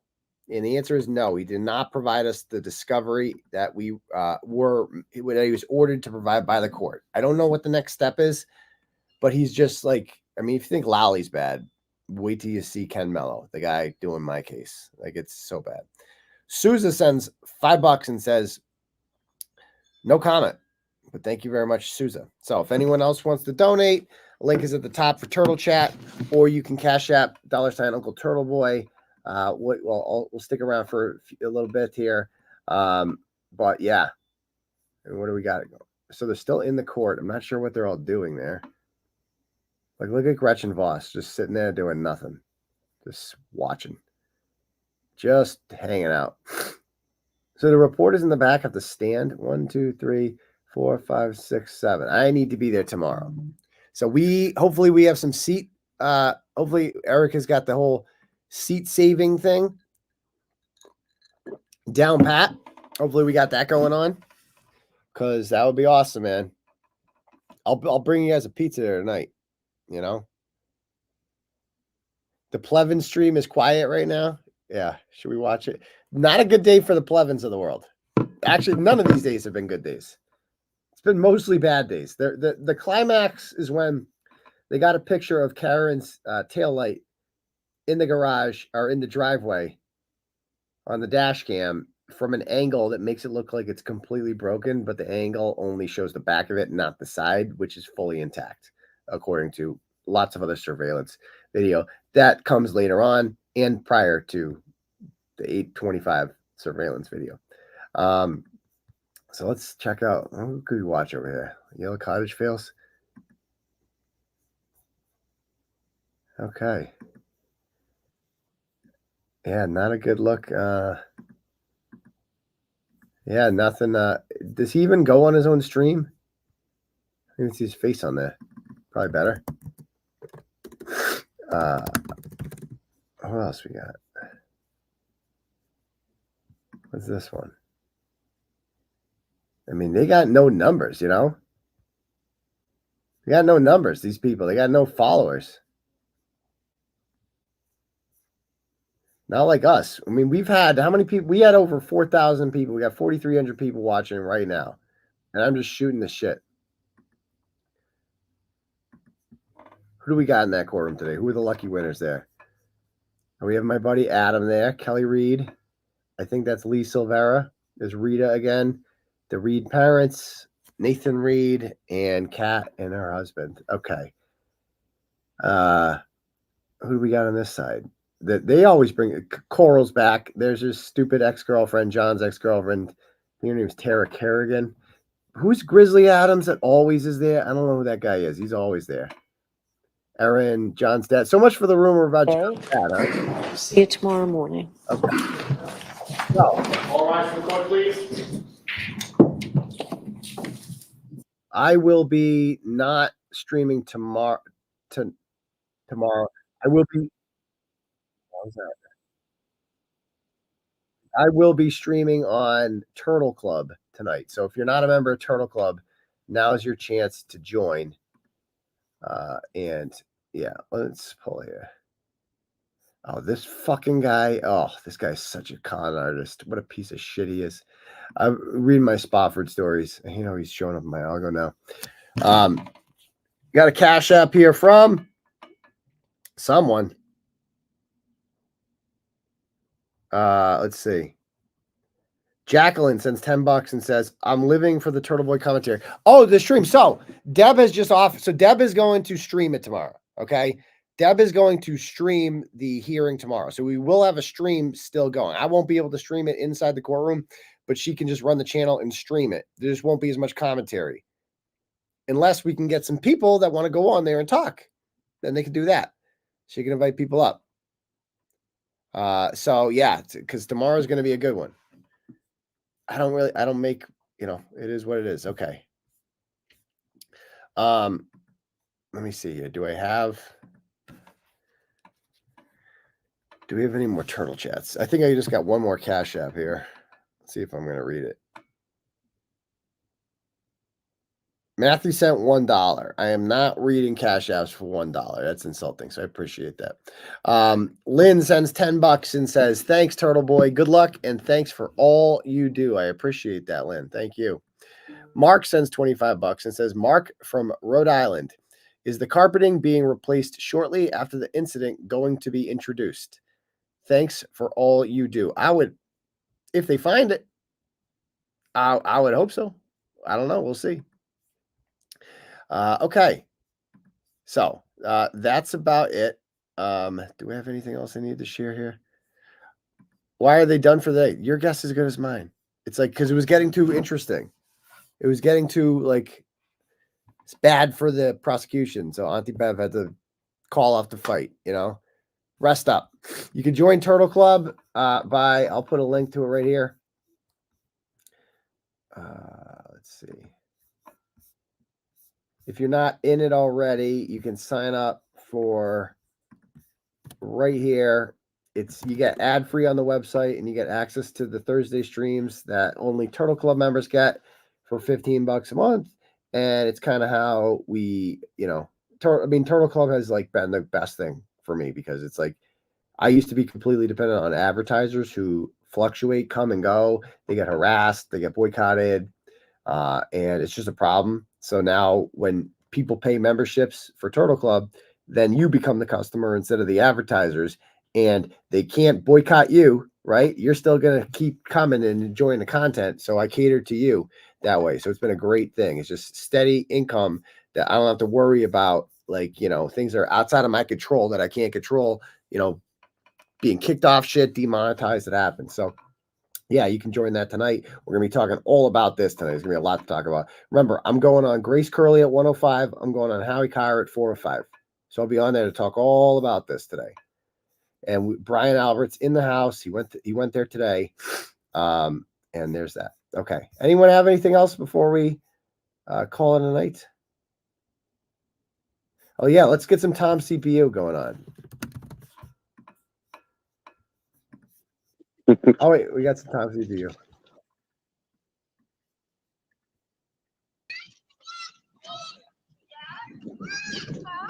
Let me put the key. Oh, she. Oh, Grant's there. Grant's back. I thought Grant had class. Oh, here they come. Here they come. Got kicked out. Grant got kicked out. Godfrey doesn't come much, correct. Oh, let me get pictures. Grace Curley's on WR. Good job today, guys. Good job today. They look so serious today. No smiles. How would you evaluate today's fight? Well, I think that there were some very, very fighters.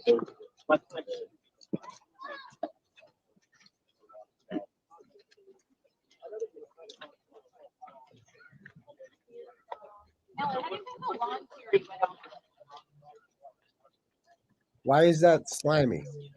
How is running a business? Eddie, how is running a business slimy? What?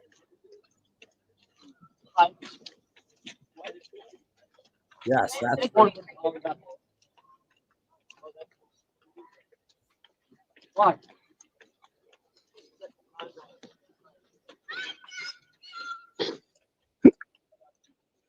She's been waiting for you all day long.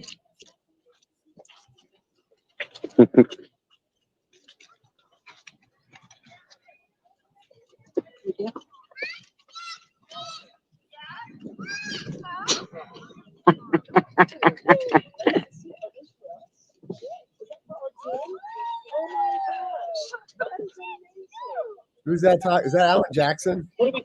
Oh, isn't that sweet? Look at that. What do we call her? Little girl made him flowers. Isn't that? That's so cute. That's so cute. Can I get a high five? Yes. Done.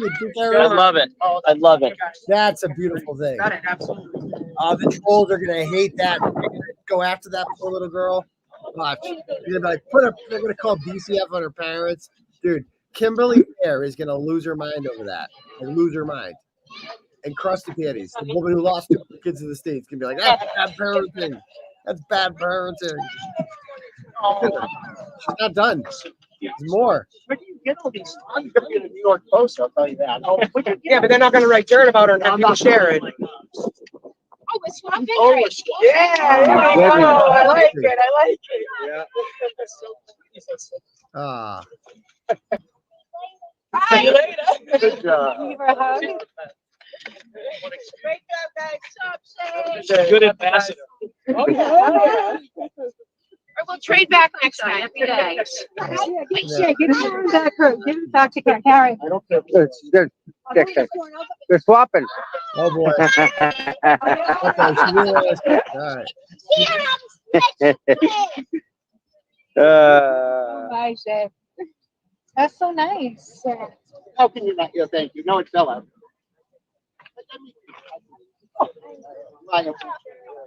The stuff that you want to do. Okay. Okay, sir. I'm not going to let anybody say that.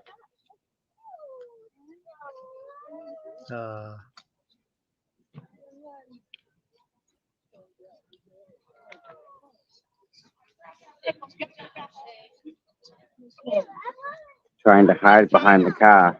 I don't want to kind of be in anyone's shot, but I still want to be able to get it.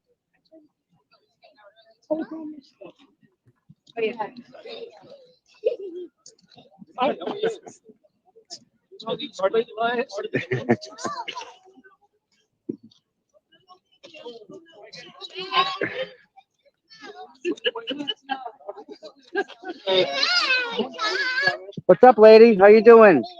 All right, listen, why don't you go put them in your bag so you don't lose them? Karen. Supporter dropped these off today.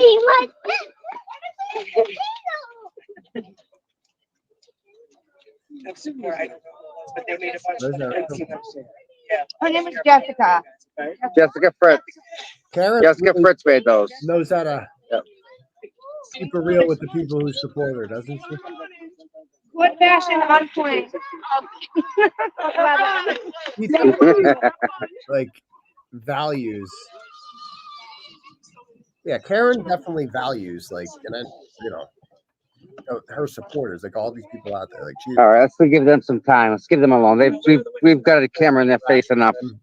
Let's give them a break. She appreciates all of them. Yeah. 100%. Trust me. Hey, did you say hi to Karen? Imagine that. All right. See, that's what we're recording.